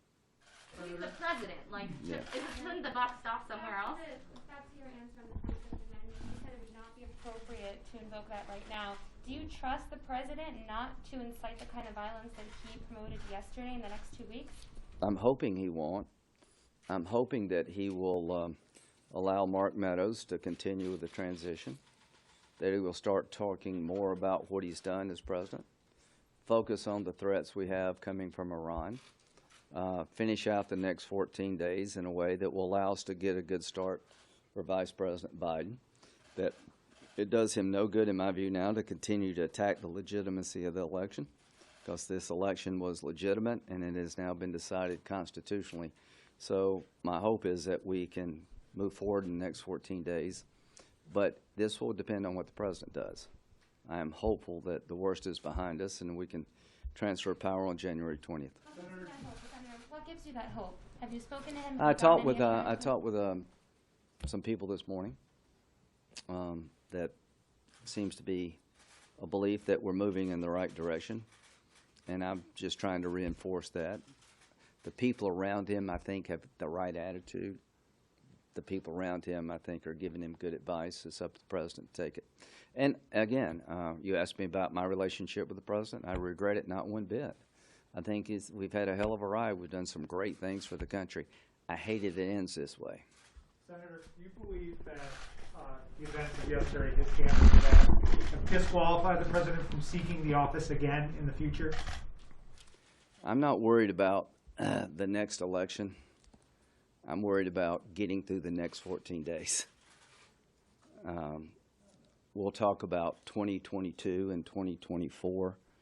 Let's get Vice President Biden sworn in January the 20th, and I'll make an observation politically. If you're a Republican, been a tough couple of weeks. We lost Georgia. 2 good candidates fell short. I'm confident that, from what I hear, the Democrats are going to overreach. If we can regroup, rebuild ourselves, get away from the fiery rhetoric and the conspiracy theories, that we'll have a chance in 2022 to take back the Senate and take back the House, but it's going to require us to go back to the blocking and tackling of conservative politics. Senator, can you respond to the Democrats? They're not only talking about the 25th Amendment, both Leader Schumer and Speaker Pelosi have used the word, talked about impeachment, pursuing impeachment. Can you just respond to what response would be from Republicans if they did that? I don't remember either one of them speaking up a whole lot during other crises. I mean, I like them both, but when they were burning Portland down in Seattle, they never said a word. When they were attacking Rand Paul, they never said a word. The guy that sort of stood out to me was Joe Biden. I thought Joe Biden did a really good job yesterday of talking about how bad this is and we need to get it behind us. And I'm telling you, as a Republican, I don't support an effort to invoke the 25th Amendment now. If something else happens, all options would be on the table. But I hear from Schumer and Pelosi just political talk. Senator, what kind of role do you think that President Trump should take in the next 13 days? Should he be more public? He's been banned from some suspended from some social media platforms. And what kind of role would you like to see Vice President Pence play? Well, I'd like to see President Trump help unify the country. I don't know if he's going to come to the inauguration. It's up to him. I wish he would. I wish he would come and acknowledge that the transfer of powers has occurred, but that'll be up to President Trump. He shouldn't come unless he feels like it's the right thing to do for the country. Things like that would go a long way. I think he should talk about what he's done. I think he should focus on some policy achievements and basically let the Biden administration know that I have secured the border. Here's how I've secured it. If you change these policies, we're going to go back to chaos. I think he should talk about how we've gotten all these peace agreements between the Arabs and the Israelis. That's by being tough on Iran. I think he should explain to the American people the successes of his policies, and that not only will be helpful to Vice President Biden, soon to be President Biden, but he will have a responsibility if he changes those policies. If I were the president, I would highlight what I've been able to do at the border and explain to the Biden administration this worked. How did we get these peace agreements between these Arab nations and Israel? How can you do more? Why do you think he can't do that? Do you believe, after spending so much time with him, that he is mentally unwell, as some of his aides have said? No, I think he's very frustrated. He thinks the election was stolen. I think he's got some very bad advisors around him that push ideas that are not sound. I think the president has got good people around him now. I think Mark Meadows and Pat Cipollone and others are giving him good counsel and good advice.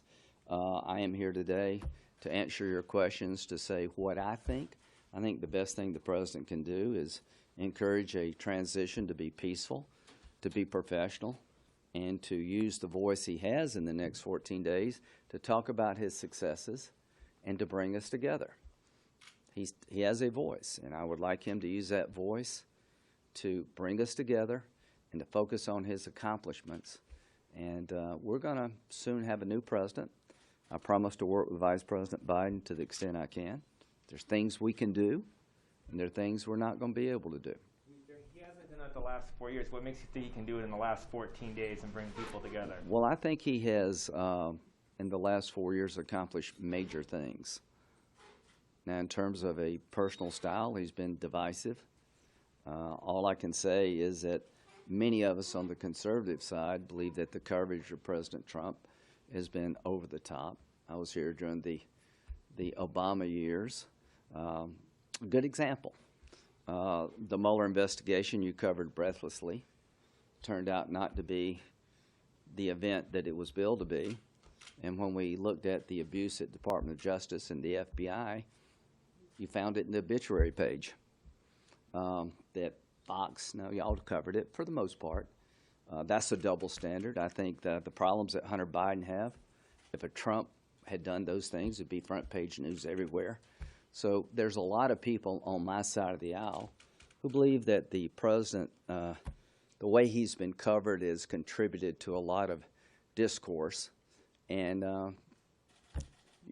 y'all have lost the mainstream media, conservative America, and you got to ask why. What concerns do you have with the way that Capitol Hill police handled the protest last night, and should their $460 million budget be reviewed? Okay, one, thank the frontline officers. How could we not be prepared? How could, in a joint session of Congress with the Vice President in the building, you not do better than this? Where were the National Guard? The Black Lives Matter protest, have you seen the images on the Capitol steps where we had National Guard members in riot gear? Why weren't you as prepared this time around? Where was the Pentagon? There's all kind of stories that they were refusing to activate the D.C. National Guard. I don't believe that to be true. But what kind of intelligence gathering apparatus does the Capitol Hill Police Department and the agencies in charge of defending the Capitol have? How could they fail so miserably? We're 20 years after 9/11, right? Yesterday, they could have blown the building up. They could have killed us all. They could have destroyed the government. People coming through the windows had backpacks as big as my desk on the Senate. They should have been challenged. Warning shots should have been fired, and lethal force should have been used once they penetrated the seat of government. Those backpacks could have had bombs, chemical agents, weapons. We dodged a major bullet yesterday. If this is not a wake-up call, I do not know what is. Is it a money problem? If it is, we'll fix it. Is it a leadership problem? Obviously. Is it an intel failure of the highest proportions? Absolutely. So I will end where I began. There are so many storylines for the last 48 hours, many of them political. This one has brought us together. Bernie Sanders was as upset with what happened as I was. I was talking with Bernie about how could they come in and take over the Senate. And he said, get them out of there. To his credit, Bernie wanted a forceful response to the domestic terrorist who occupied the House and the Senate. So let's end on this note. Yesterday, the Capitol of the United States was taken over by domestic terrorists that are not patriots. They overwhelmed the Capitol Police. They destroyed the House. They took over the place and sat in the presiding officer's chair. They went through my desk, and all of us had to go to a single room to be protected. This shall never happen again. We've lost our will and our determination to stand up for law and order. And when you let a courthouse be attacked and nobody gets prosecuted, the next thing you know, it gets worse. To all the mayors out there who have discord and unlawful behavior in your city, get on top of it. I'm not a mayor. I'm a United States Senator. I accept responsibility for fixing this problem. How do you fix this problem? You adequately resource those in charge of defense. You hold those accountable. And if they fail, you fire them. And you prosecute the lawbreaker. All of these images of people sitting in these chairs, in Pelosi's speaker's chair, office chair, we know who that person is. They should go from sitting in the speaker's chair to a jail cell. Thank you.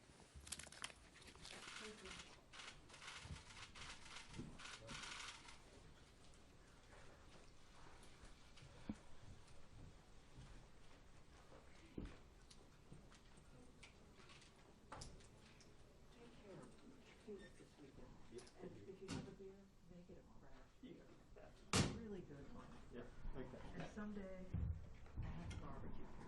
Okay. Do a backer brisket. Looking forward. On my PK grill. Yeah.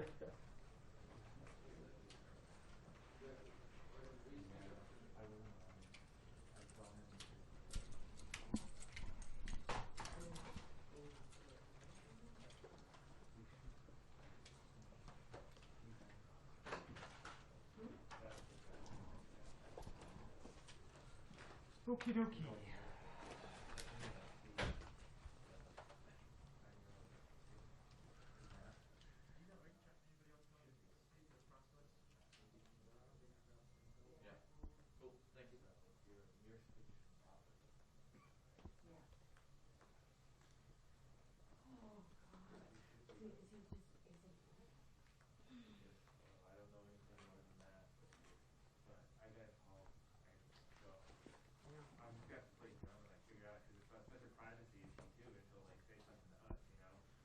Really?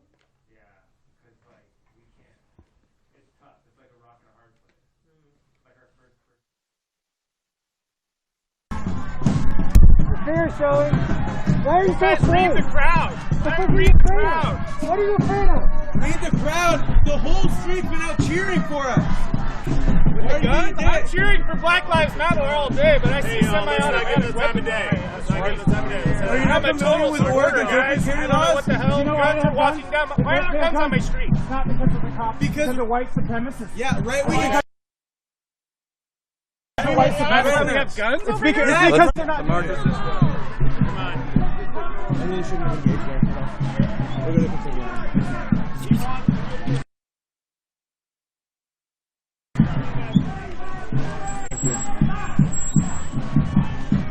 You're fucking white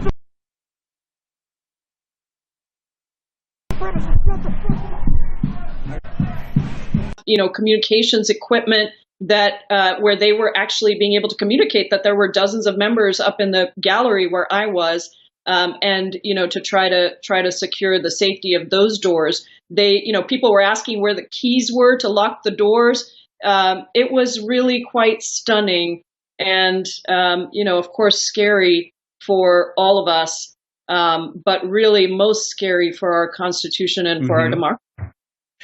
So as we were looking at the video and you're directing everyone's attention to those center doors where law enforcement were on the inside, we were seeing from that vantage point on the front page of the Washington Post today is what's going to become an iconic photo from yesterday, and that is those law enforcement officers with their guns drawn, pointed at the door, and in some pictures you can see the faces of the insurrectionists trying to push their way in.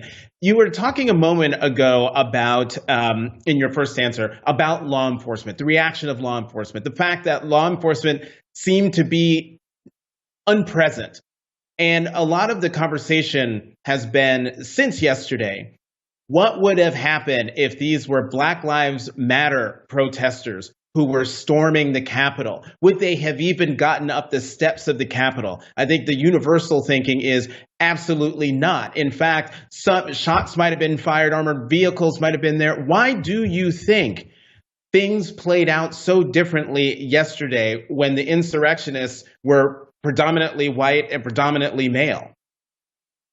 Well, this is exactly what I raised to Bill Barr during the summer. It is exactly how the Department of Justice has treated white and black individuals differently. And I think that this is part and parcel of what this administration has given to us. But what is really troubling to me is that I don't see any way that what happened yesterday could have happened without law enforcement and, cabinet secretaries for our law enforcement agencies being somehow involved or complicit in either delaying assistance or not putting together a full plan. I know DHS Secretary Jay Johnson, absolutely possible to secure the Capitol. If you go to the Capitol today, Jonathan, you see barricades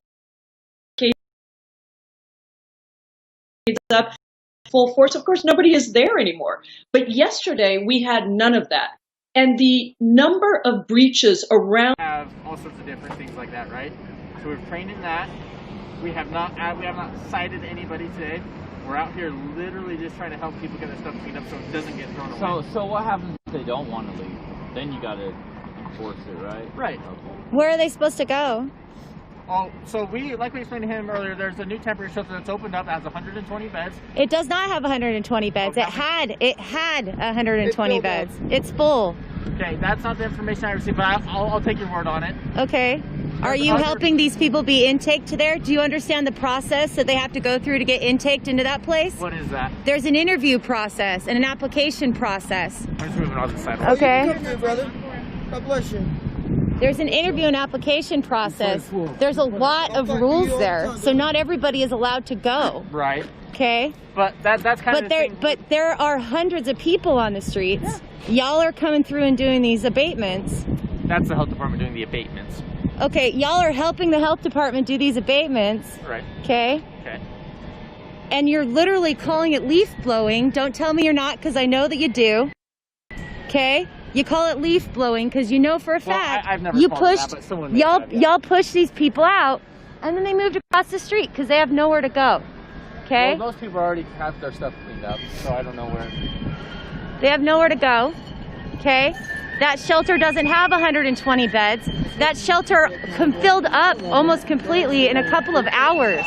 In a couple of hours. Is that the one, just so we're on the same... At the airport inn. Okay. It's full. I wanted to make sure. It's full. Okay. Okay. So I don't know, I know the one last year at Sugar House kind of worked like, it'd be like a nightly thing. Like they'd go to the weekend center and they'd get bussed out there.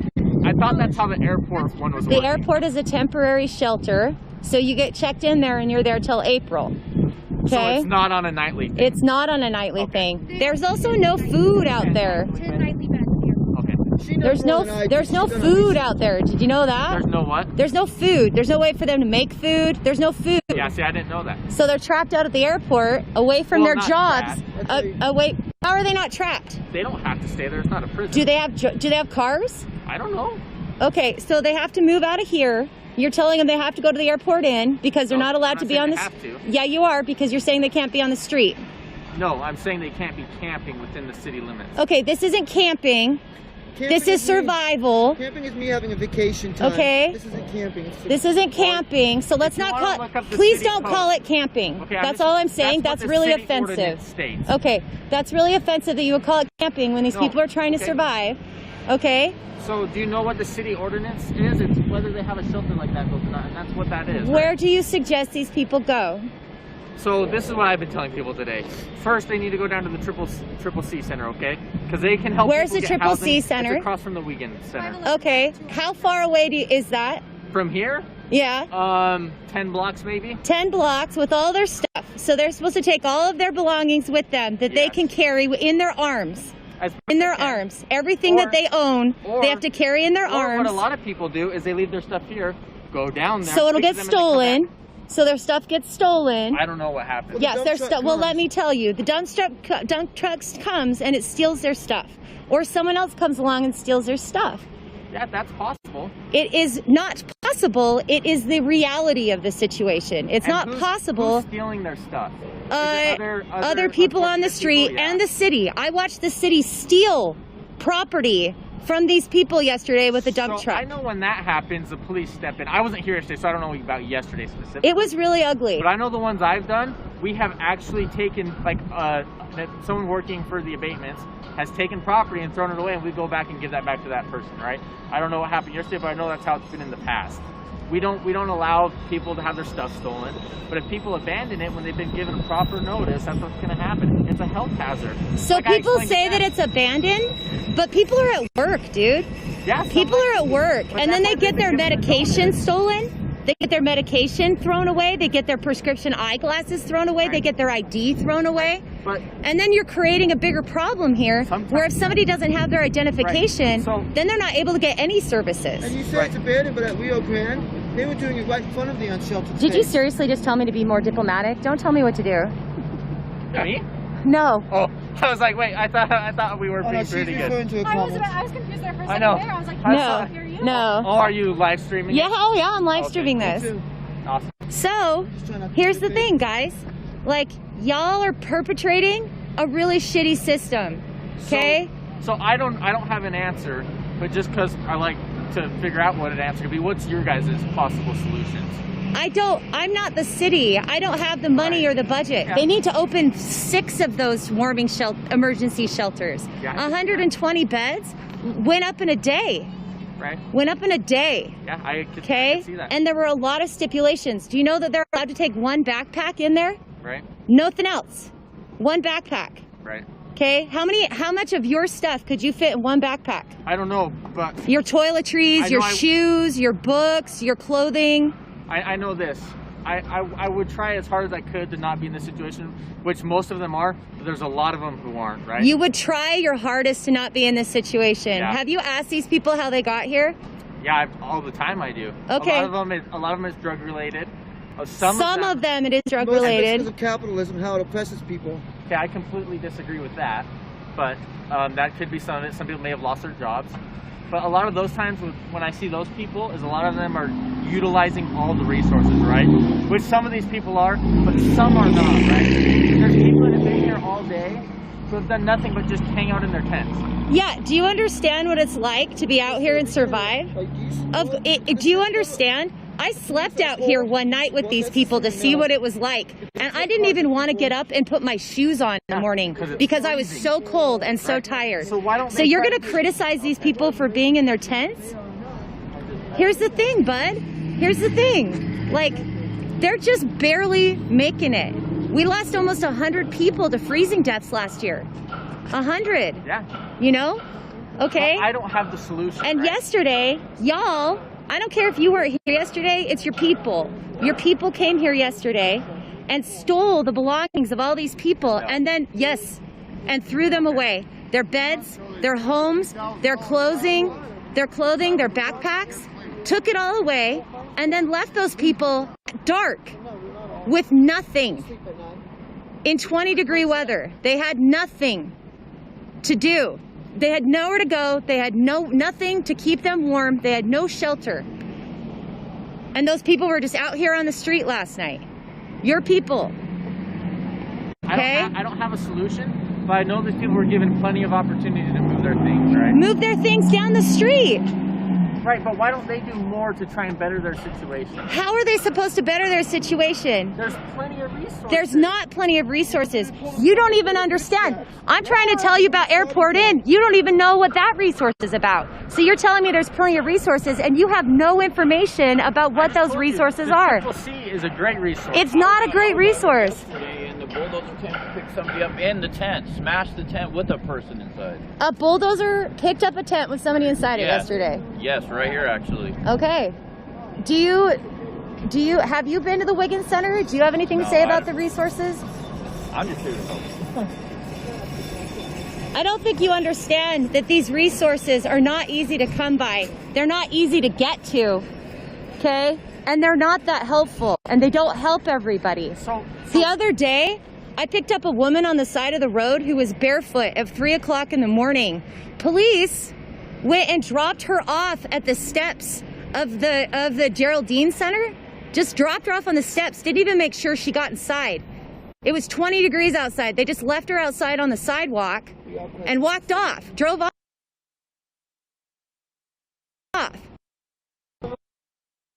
You're supposed to do, but they didn't. And then the people that were inside, Didn't do anything about that woman that was standing outside with no coat on that needed help. So these resources that you think are available are not as readily available as you're thinking. So I would encourage you and you to go and investigate what these resources are like. Besides that, what can we do? Stop doing this. Stand up for it, okay? Stand up for these people. This is wrong. This is immoral, okay? They have nowhere to go. There's no beds available for them. There's no resources available for them, okay? Help them get IDs. Help them get identification. That's what you can do. That would be an awesome help if you guys could help me get their identification with me. Okay, so here's my experience, okay? Which is probably different than yours because a lot of people don't like us just because we're police, right? Every time I've tried to really help somebody, they don't want the help. It's the system, they don't trust the system that you're a part of. It's not you specifically, it's the system that you perpetuate.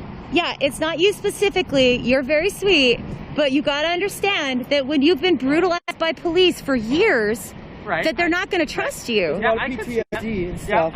Okay? I understand like, that. why would somebody trust a police officer when they come and harass them and throw away all their belongings? Right, and I see where that's coming Okay. from, right? But I don't know how to fix that then.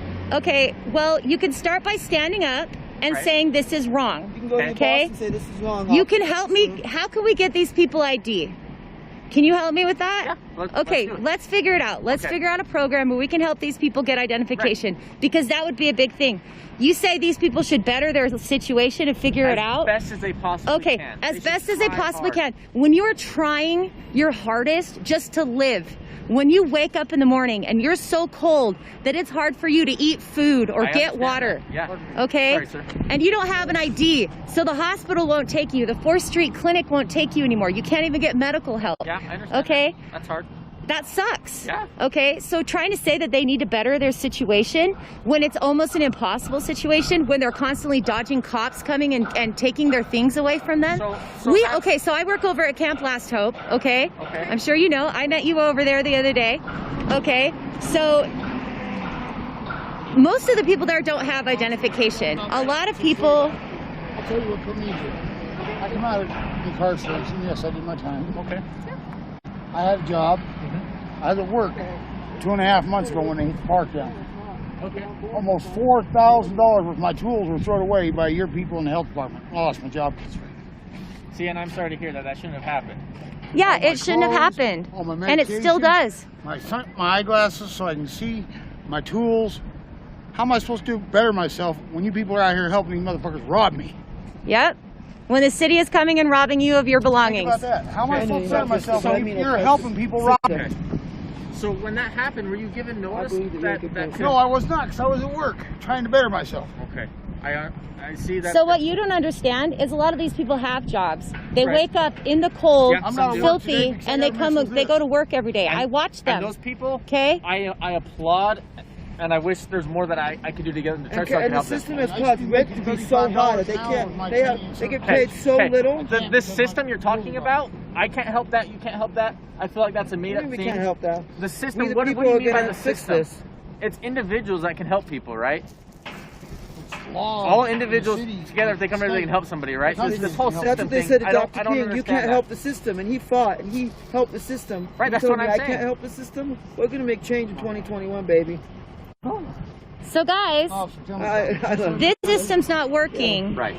We are going to hold you to task from now on. If you don't want us coming at you, start working with us. Come down to Camp Last Hope. Encourage Mike Brown to come down and talk to us. Encourage Aaron Mendenhall to come down and talk to us. I know. It's crazy. It's crazy. The person that's in charge of all of this and perpetrating it. One thing. You want your officers have the fortitude to serve this country? Such as like in the military? That's right, sir. I would, yeah. If I spent 9.5 years in the Corps. What do I get? Nothing. Well, I'm sorry to hear that. That's not the way it should be. I 100% disagree with that.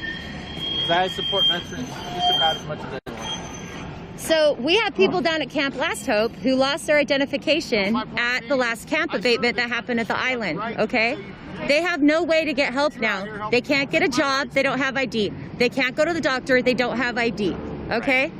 They lost their medication in the camp abatement, so they had to go to the hospital because they were having heart attacks and seizures because their medication was stolen by the health department and the police. So you guys are helping perpetrate a really disgusting system. And I would love to invite some of you who seem like you care to help, okay? How do we get these people IDs? Let's figure it out. Right. Can you help me? Yeah. Okay. Because this has got to change. Agreed. And we're not going to let y'all do this anymore. It's stupid. Remind me your name again. Where's Officer Brown? And you again? West.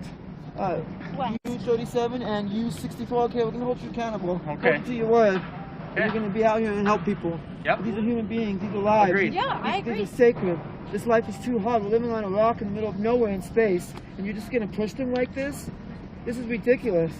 They're not, all they're going to do is go down the street and set up again, and then y'all are going to do this again and collect your paychecks for it. Okay? This isn't a solution. If you don't like the system, you this should is fight not the a system. solution. You should talk to So your stop superiors. doing it. You should Stop take doing that it. badge off. You should say, I'm going to help you. This is human decency. It's like, if my job wanted me to do immoral shit, I would quit, guys. I'm sorry. Like, this is immoral. See, It's wrong. I don't quite disagree that it's immoral,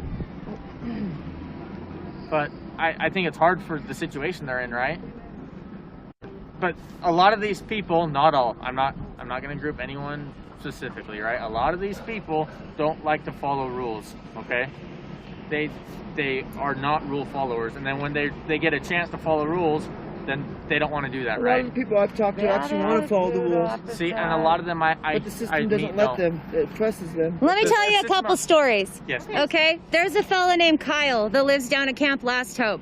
He was working in a job where he traveled.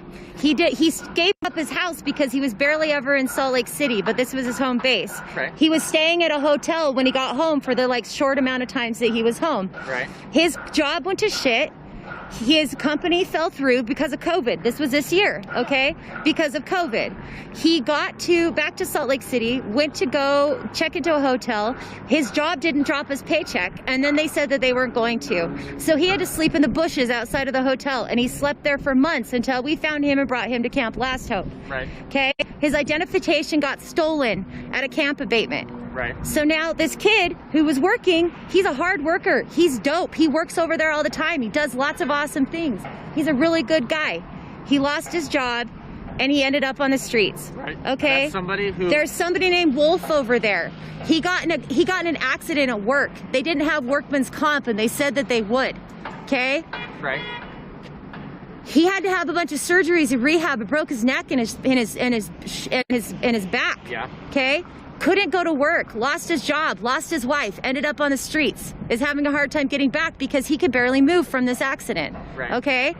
Those are the type of people that we're looking at. Yes, There's I a agree. couple. There's I a agree. couple.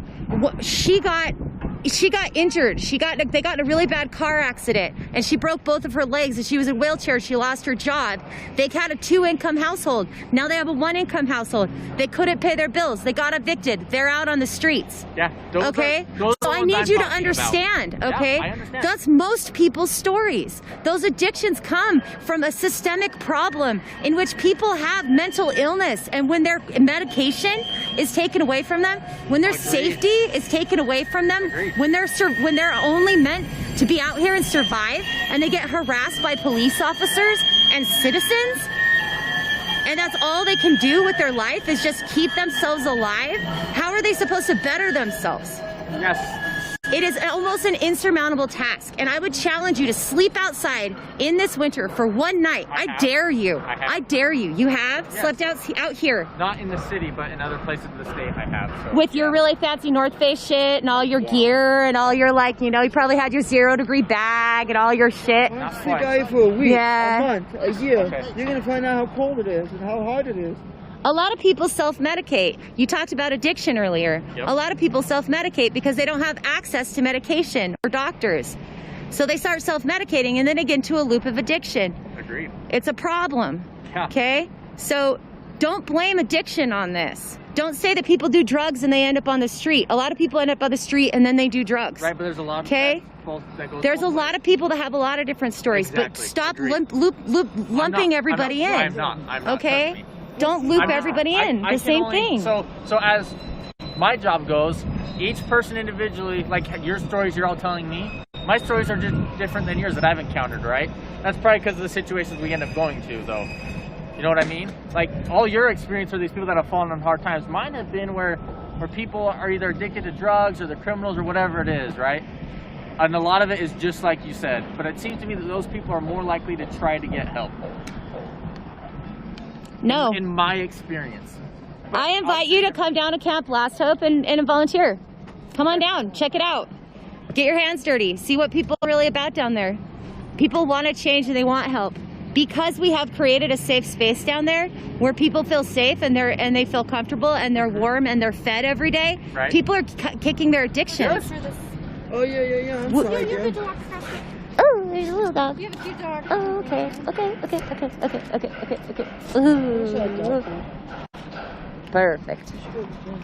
A lot of people are kicking their addictions down there because they're finally safe. Okay. That's awesome. But if you keep doing this, you're perpetuating that problem. So one of the big issues with this area specifically is the new COVID testing center, right? That's why we're trying to get this place cleaned up.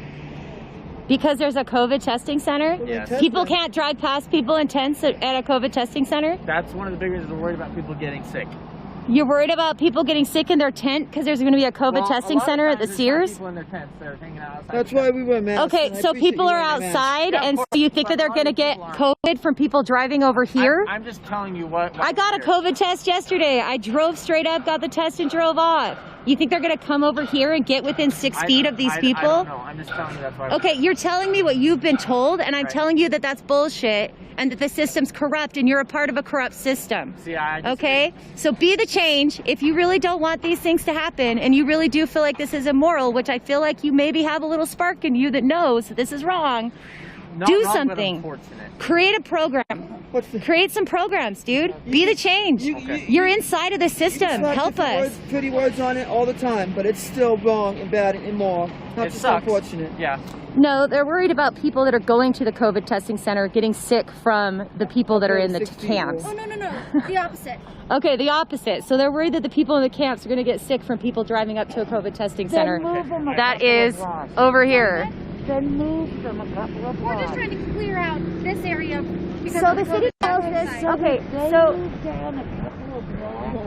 You won't bug them? no, they will. They will, Oh, absolutely. really? They move them. The city calls this, Don't use listen, I got the it. city calls this leaf blowing. More now. Yeah. They call it leaf blowing.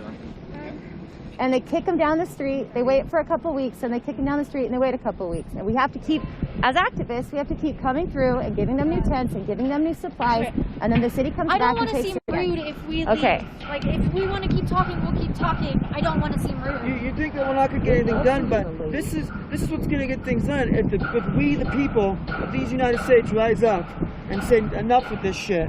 Okay. That's what's going to happen. I see you have a pen and a pad in your thing. If the two of us... I'm going to give you my phone number. Yes. Okay. To go, Um, I don't want to offend hold you. on a We're second. trying to avoid talking Yeah, to you're you. a full-blown adult. I have to mute it.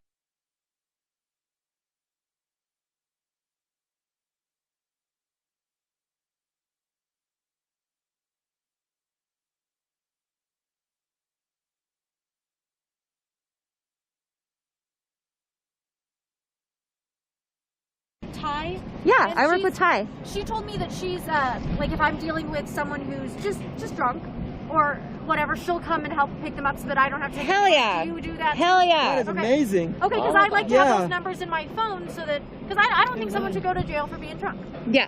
And So so I want to see if there's more resources. that would be great. Yeah. That number too. U37 has my phone number. Perfect. He's going to work on figuring out, because he's a bright young new cadet, That's right. Here's replacing the 40 cops that quit this year? Was it 40? Is it more than that? Higher than It was more than that. Okay. So, yeah, you're low. I know. And you spent, while our capital was getting stormed by insurgents, half of the Salt Lake City Police Department came down here to harass unsheltered people yesterday. Do you think Wait, at that that's the a... nation's capital or at At our No one capital? broke in there. They were just protesting. I get that. Yeah. That's why I'm saying, Like, I People want- broke in. They at were our just city. protesting. I don't have to take someone Okay. drunk to jail. That's just what I've read on the news because I wasn't there. My friend got attacked and it got his phone stolen while police watched, and then they finally got the phone back from the dude and they didn't do anything about it because he's a white patriot with money and power. Okay? Didn't even get arrested. Didn't even get charged for stealing somebody's phone. We saw white footage yesterday when they stormed the United States Capitol. That is fucked up. That was not ours. No, that was Trump. That was him inciting violence in this country. Well, we're not going to go into politics. The photographer that got Well, you hit. make this Yeah. political, and they shouldn't be. Yeah. That guy didn't get any charges. No I got pulled a bat on yesterday, a gun pulled on me. And Yeah, no charges. Nothing. All right, call me, babe. Call me, babe. I'll be waiting. They were protesting. I don't know what. They tried to make. Oh my God. These poor guys, they're just so new. She's cool. She's all right. Is she? They're just new. They're just really new, you know? Don't call me. This is what happened the other day. They left, then they all came back with the city and the bulldozers. I know, I was here yesterday. He was looking at his microphone. I'm out here because I had a job when I got out of prison. While I was at work, they came and stole my tools, my clothes, my place to live, everything. Yeah, so you were at work. And your Share this out because the narrative from last night that it was just a bunch of thugs down here to take over and it was criminals and terrorism and stuff, they need to see this side. This needs to go on the news tonight. So will you guys please share this video like crazy and make sure it's on the news? Did you see what happened when I was holding the flag and grabbed it? No, tell me what happened because I know what happened with Derek. He's my friend. The other guy, the bigger guy that had the flag and his wife that they pulled the flag out of her hand. Yeah, so I was with their son. Oh, you were there? So when you came down, the first Derek's time, my friend. Okay, so the first time it happened. Patriots, California. Hello, nice to meet you all. California, come on. That's shocking. That's where Derek was. That's where Derek is from. The one that had the flag ripped out. So, Can I video this too? yeah. I'll wait for you guys. Hey, we're live right now. There's 400 people watching right now. So what happened was we had a patriot that was in the Navy. Speak up. We had a patriot that was in the Navy. I was in the Army. He came down after, so I was outside the Lincoln Memorial. I heard screaming USA, USA. I was like, yeah, USA, you know, I'm a patriot. I fought for this country, hell yeah. He comes down, I see this kid start crying. I was like, what's wrong? He's like, they snatched my American flag, trying to take a picture in the Lincoln Memorial. From a kid? I wouldn't say a kid, but he was about roughly in his 20s. Oh, okay. And I was like, what do you mean they snatched the flag? They're like, yeah, they said you couldn't take a picture with the American flag in the Lincoln Memorial. I said, you gotta be shitting me. Well, I'm a patriot, he's a patriot, you know? He's a veteran, I'm a veteran. So I started crying. I was like, this is not the America I fought for. Now, it's a disgrace. I'm gonna cry again. Because it's a disgrace to say that I'm ashamed that I fought for this country if it's gonna be this way. You can't even take pictures in a public space. Get the hell out of here. Well, the police blocked the barricade to come into the Lincoln Memorial. So me and him were holding the flag together. The police finally let us back in. When me and him were standing together to take a picture, the flag cop came over and he grabbed the flag again. After they reopened it, by the way, and said, you can't take a picture. I said, let's get one picture. All this area right here was full of cameras. Guys, keep sharing this. Keep sharing this. People just taking pictures of us. We had our hands up because we won't give up. It's not even about the Trump race right now. It is to an extent, but it's about the freedom of America. When we're holding this beautiful flag right here, that represents freedom as American people, and you're going to take that away from us. It's not what we stand for. This is not why I fought for this country, and if you're going to take that away from me, you might as well kill me. Come on. Hey, come here. Come here. Let me pray for you. Is that okay? Yes. I pray for you. Thank you for this man. Thank you for a servant, declare that peace shall cover his life. Lord, not the kind of peace that's fluffy.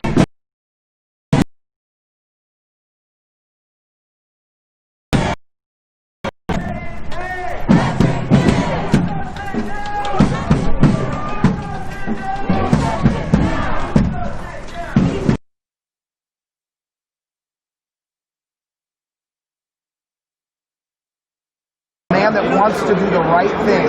We thank you in the mighty name of Jesus. Amen. You know what they're trying to say now? Did you hear what the police are telling come a little closer so they can hear you. The police are telling people that we were spraying pepper spray. Now, I'm the one that was assaulted and the flag was torn out of my hand. Me and my son were holding up our flags and it was torn. Literally, the cop put his hand on me, pulls me, and then pulls the flag out of my hand. We were taking a picture picture as a family, and now the cops are trying to say that the reason why they closed it down was because we sprayed pepper spray. And here's the great thing, Derek was filming, they were filming the whole time, so we'll be able to post that video that shows nobody was pepper spraying anybody. I got here afterwards, but I know these people, they're good, godly people. Derek is a public figure. He's a pastor that's well known around the world. They were not spraying pepper spray. We came here to take a picture. You know, let's go do this. Let's go talk to the police officers, you know, because this is what happened. They did the right thing. Let's go talk to them and hear their side and just give them a chance, because I don't want any of this to cause more anger and frustration. My name is Pastor Ren Shuffman. Ren, R-E-N Shuffman. How do you spell that? R-E-N, Pastor Ren. Just look up Pastor Ren on Facebook. Thank you guys for doing the right thing. Thank you guys for like being reasonable about that. I don't know who the person to talk to is, but I just there's so much tension. We're live streaming. There's like 500, 600 people watching right now. There's so much tension, and I wanted to make sure that you guys, one of you guys had a voice real quick just to say what happened, so it's not us against them that's portrayed in the news. So we're not officially allowed to make a statement? Not a statement, but like, you guys de-escalated, we de-escalated, right? Well, I mean, so our whole purpose... Yeah, there's no violence that happened here today, right? Well, so I wasn't here. That we didn't see. I wasn't here for any of that. I don't know. By the time I got here, everyone was already down. Okay. Recognize this. Give him a second. Recognize this. Give him a second. So all I'm saying is that as far as it relates to closing the chamber, reopening the chamber, all of that stuff, you know, as law enforcement, we have to make a determination on, you know, if there was a crime that occurred, then we need to make sure that we can make things safe for us and for everyone else. And that's why the chamber got closed, because we were trying to figure out what happened. What was going on. Exactly. Yeah. And then once we made a determination of, you know, where our investigation was leading us, or if there was any other need to have the chamber closed, if there wasn't, which there wasn't, then we decided to reopen it. It was just a question of us trying to get sort of a sense of the situation. Yeah, everything de-escalated between the people and you guys, and it was okay. It was a little bit challenging. There was a war down there, and you know, and I think, you know, one of our lieutenants went down and spoke to somebody down the group, you know, just to let them know what our plan was, because that's very important. I think the biggest problem isn't so much that we don't want to talk to each other, but sometimes the information doesn't always make sense. Yeah. And so you all were down there upset because we closed things, and we were up here making sure that everything was safe in here and trying to figure out what happened. But once that was over, we communicated with you all what our intentions were, which were, we want to open this up, but you all are too disorderly at this point for us to do that. Yeah, because they're all frustrated. So we got calmed down, and it was like, okay, these people are calming down. Absolutely, and we definitely appreciated, you know, the ability of that gentleman, you know, to speak to everybody else so that they could sort of de-escalate things on your side. Yes. And that's fine. I mean, honestly, this chamber gets closed sporadically based on certain, you know, similar circumstances. And, you know, over the last few days, there have been some incidents in here. Sure. So as a result, you know, we need to just make sure that we can protect the resources that we have here for the parks. Yeah. So I just wanted everyone to know that as far as I saw, the police were professional. They did their job. There was an escalation there. It de-escalated. I'm sorry, bud. All right, so police are still harassing people down here at the old Sears building on 700 South and Main Street. This is the same location that got pushed yesterday. As you can see, tents just popped up immediately again. This was all cleared out before, and now we are back to having more tents here because guess what? There's nowhere for these people to go. When I talked to the police officer who is down here telling people to leave, he said, well, there's a new shelter that opened up and there's 120 beds available. That shelter is full, if not almost completely full at this point. There's a lot of stipulations to being there. You aren't allowed certain medications there because of standards of substance control. You are only allowed to bring one backpack of belongings. So imagine that you own everything and you're living on the street and someone tells you that you can only take a backpack, okay, of your belongings. That's your toiletries, your memorabilia, your clothing, your warm clothing, your bedding, all of those things, one backpack, okay? And they're just supposed to go check into this place and give up everything they own to do that. We're demonized as terrorists, and we're demonized as bad people, even with their children, because they came here to demonstrate. That shows you the system. They don't want patriots. They don't want nationalists. They don't want populists to demonstrate. They only want communists and idiots to demonstrate because they want to silence the rest of us, but it's not happening. So that's why we're here. By the time we got down here, I guess 100 demonstrators or so are already gone, but this is where they were all pushed back to. I guess this is where the media's been told they're supposed to go and they're supposed to be able to speak out. Here we are, folks. Got a little smudge. Man of the people. That right there is the people's capital, not Xi Jinping's capital. And so they're the ones that stole the election. They're the ones that engaged in fraud. We don't want any violence. But they're the ones that created the climate that has triggered events like this. And so again, we're investigating Antifa. They bragged they were coming here to dress as Proud Boys. They chanted F Antifa for hours before Trump even finished his speech. They attacked the police, and they got the police to come out and attack the demonstrators to trigger the storming. And yes, some people took the bait, some red-blooded Americans. But the truth is, it's going to come out that Antifa is a George Soros organized crime syndicate. We have the documents from other cities, like Baltimore, Maryland, where they go and stage riots, trying to get Americans to riot so they can bring down society. They did the same thing in Ukraine. And folks like Oliver Stone have made films about it, Ukraine burning. And so the truth about George Soros and their whole operation is beginning to come out. And yeah, we got sucker punks yesterday, and some patriots got fooled into going in there.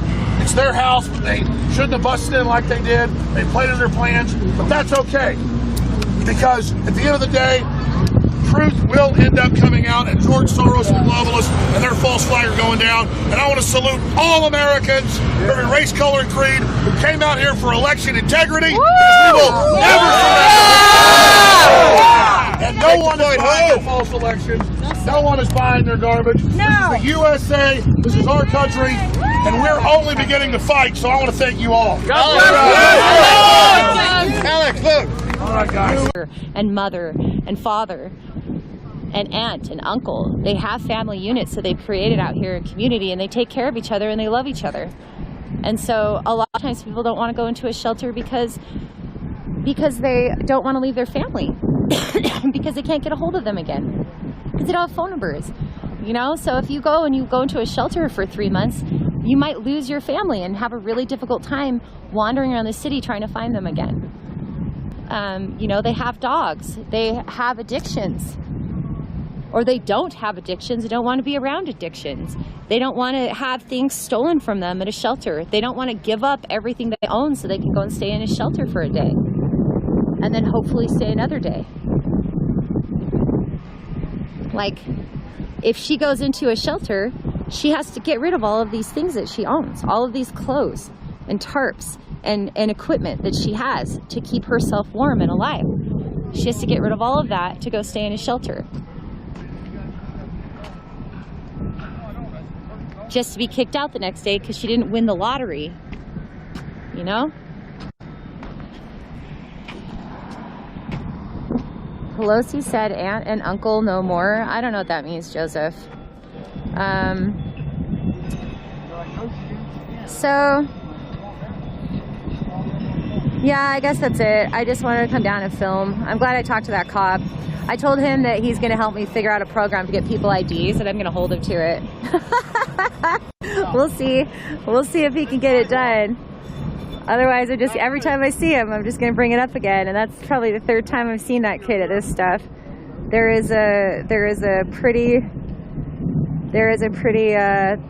These cops slammed a houseless man to the ground and arrested him yesterday. Don't believe their officer-friendly bullshit. Yeah, I know that person. I know that person that they arrested. He was trying to get into the line. He was trying to get past the line to get his belongings. He didn't even have a coat on at the time, and he was trying to go and get his belongings. They wouldn't let him back in, so he threw a fit, and then they arrested him. Understandably so, you know. He was trying to get his stuff, and they wouldn't let him go get it, and he was watching them bulldoze it and put it into a dumpster. That's what the next MLK is going to look like, my brothers and sisters. This is not a game. This is not a game. These are true facts coming out of Justice for Patrick Timmons' mother's mouth. I came here this morning not just to teach you about our ancestors and how they built our city brick by brick. That's just not it. They climbed the many buildings, my brothers and sisters. They fell 1,000 times, my brothers and sisters. I will run through mountains, my brothers and sisters. I will climb up buildings, my brothers and sisters. I will walk, I will crawl, I will shout, I will dance, I will fight, my brothers and sisters. I will chant, I will yell, I will scream, my brothers and sisters. Until I can no longer have the ability to walk, stand, chant, or scream, my brothers and sisters. This is not a game. This is not a game. This is not a game. This is facts. This is a true story that is coming out of my mouth today. I came here to show you some game about our ancestors. I've been sleeping and thinking about what I was going to say to you guys, but I am here standing on 2 hind legs, 10 toes deep to the pavement, 10 to begin and 10 to end.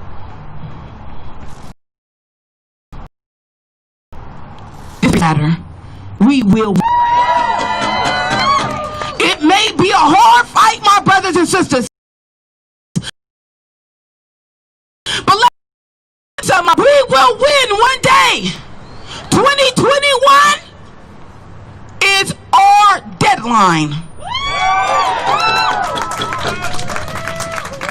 2018, September 30th, he was killed. He was killed. Who was killed? He was killed. Who was killed? How many times did they shoot him? Where did they shoot him? We will get justice.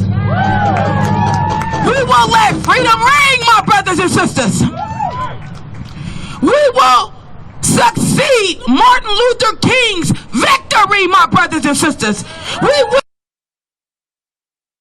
succeed Martin Luther King's dream, my brothers and sisters. Dream, my brothers and sisters. We will not let black people get kicked off a TriMet.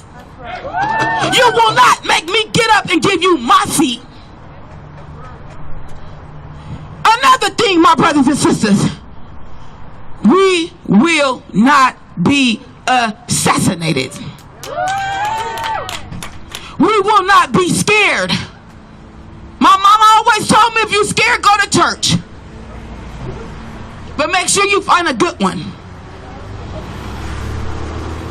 Because we come out, we show out, and we give the pavement every step of the way. And I try my hardest to lead my crowd. And whatever it takes to keep leading my crowd, JFPK will do just that. Freedom ring, my brothers and sisters. We have to let freedom ring, my brothers and sisters. A time is coming where we all will suffer. But we must keep on going. Don't let it stop you, my brothers and sisters. We're on a mission. We have a mission that must be completed. I no longer will say to you guys, front of the line, I'm with all of y'all. We all walk together. We all in this to win it. We stand tall through it all. The ones you see walking in the front of the line, I'm going to explain something to you. We got our life on the line for y'all. We have our life on the line for y'all. I get told every day, be careful. You got a lot going on out there in the streets. You got a large crowd. people's not liking it. The hell with them people. That's right. They didn't like God, but he served his purpose. Am I correct? They didn't like God, but he served his purpose. He died on that cross for each and every last one of us. We have to also make it to the promised land, my brothers and sisters. There's somewhere we gotta go. But before we get there, we will get justice. Before we get there, we will get justice. If I gotta crawl through MLK, if I gotta climb up trees, if I gotta climb up Martin Luther King buildings, I will do just that. I may need a little help. I may need a ladder. But I bet you I get my big ass up that ladder. For JFPK and all others, I'm with that business. I'm with that life. It must be done. No other Black Lives Matter organization is going to get what we're going to get done. I'm going to say it again. No other Black Lives Matter organization is going to be able to get justice before I do. That is my word. I put that on my life. They're going to give me what I want. I'm demanding justice and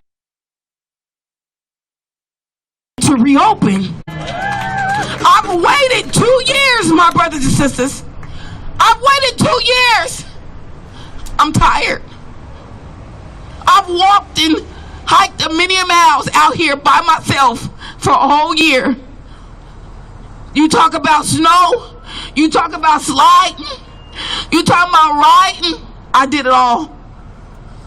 I did it all. My time is almost up. When they give me justice for what I want, my brothers and sisters, it ain't just about Patrick Kimmons. That's what everybody needs to understand. I'm out here for everybody.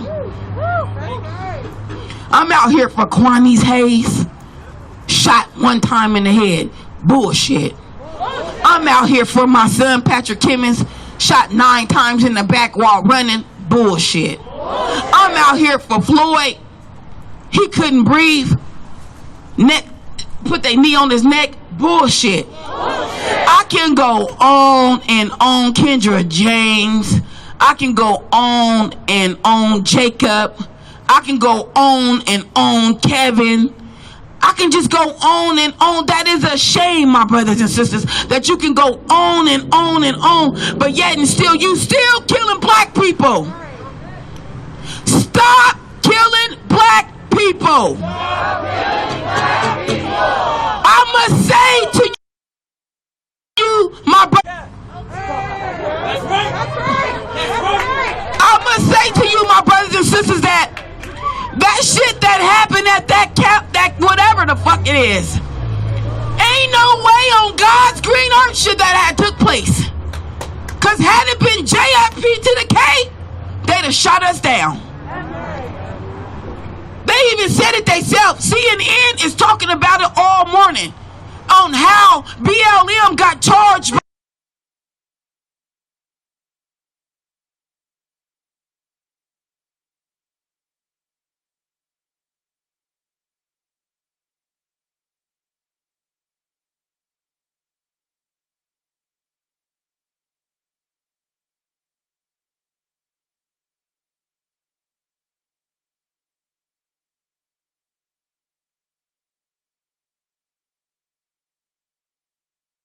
Not a thing. I want to say that they was working on their side. Thompson Clan go hand in hand. They all need to be ran in like Teddy Ruxpin. Run their ass dead in. And I'm dead ass. Run their ass dead in like Teddy Ruxpin. I'm not sure if you know who that is. I don't know. But they need to be ran in because that is what you call a pair of bad news. And bad shoes too.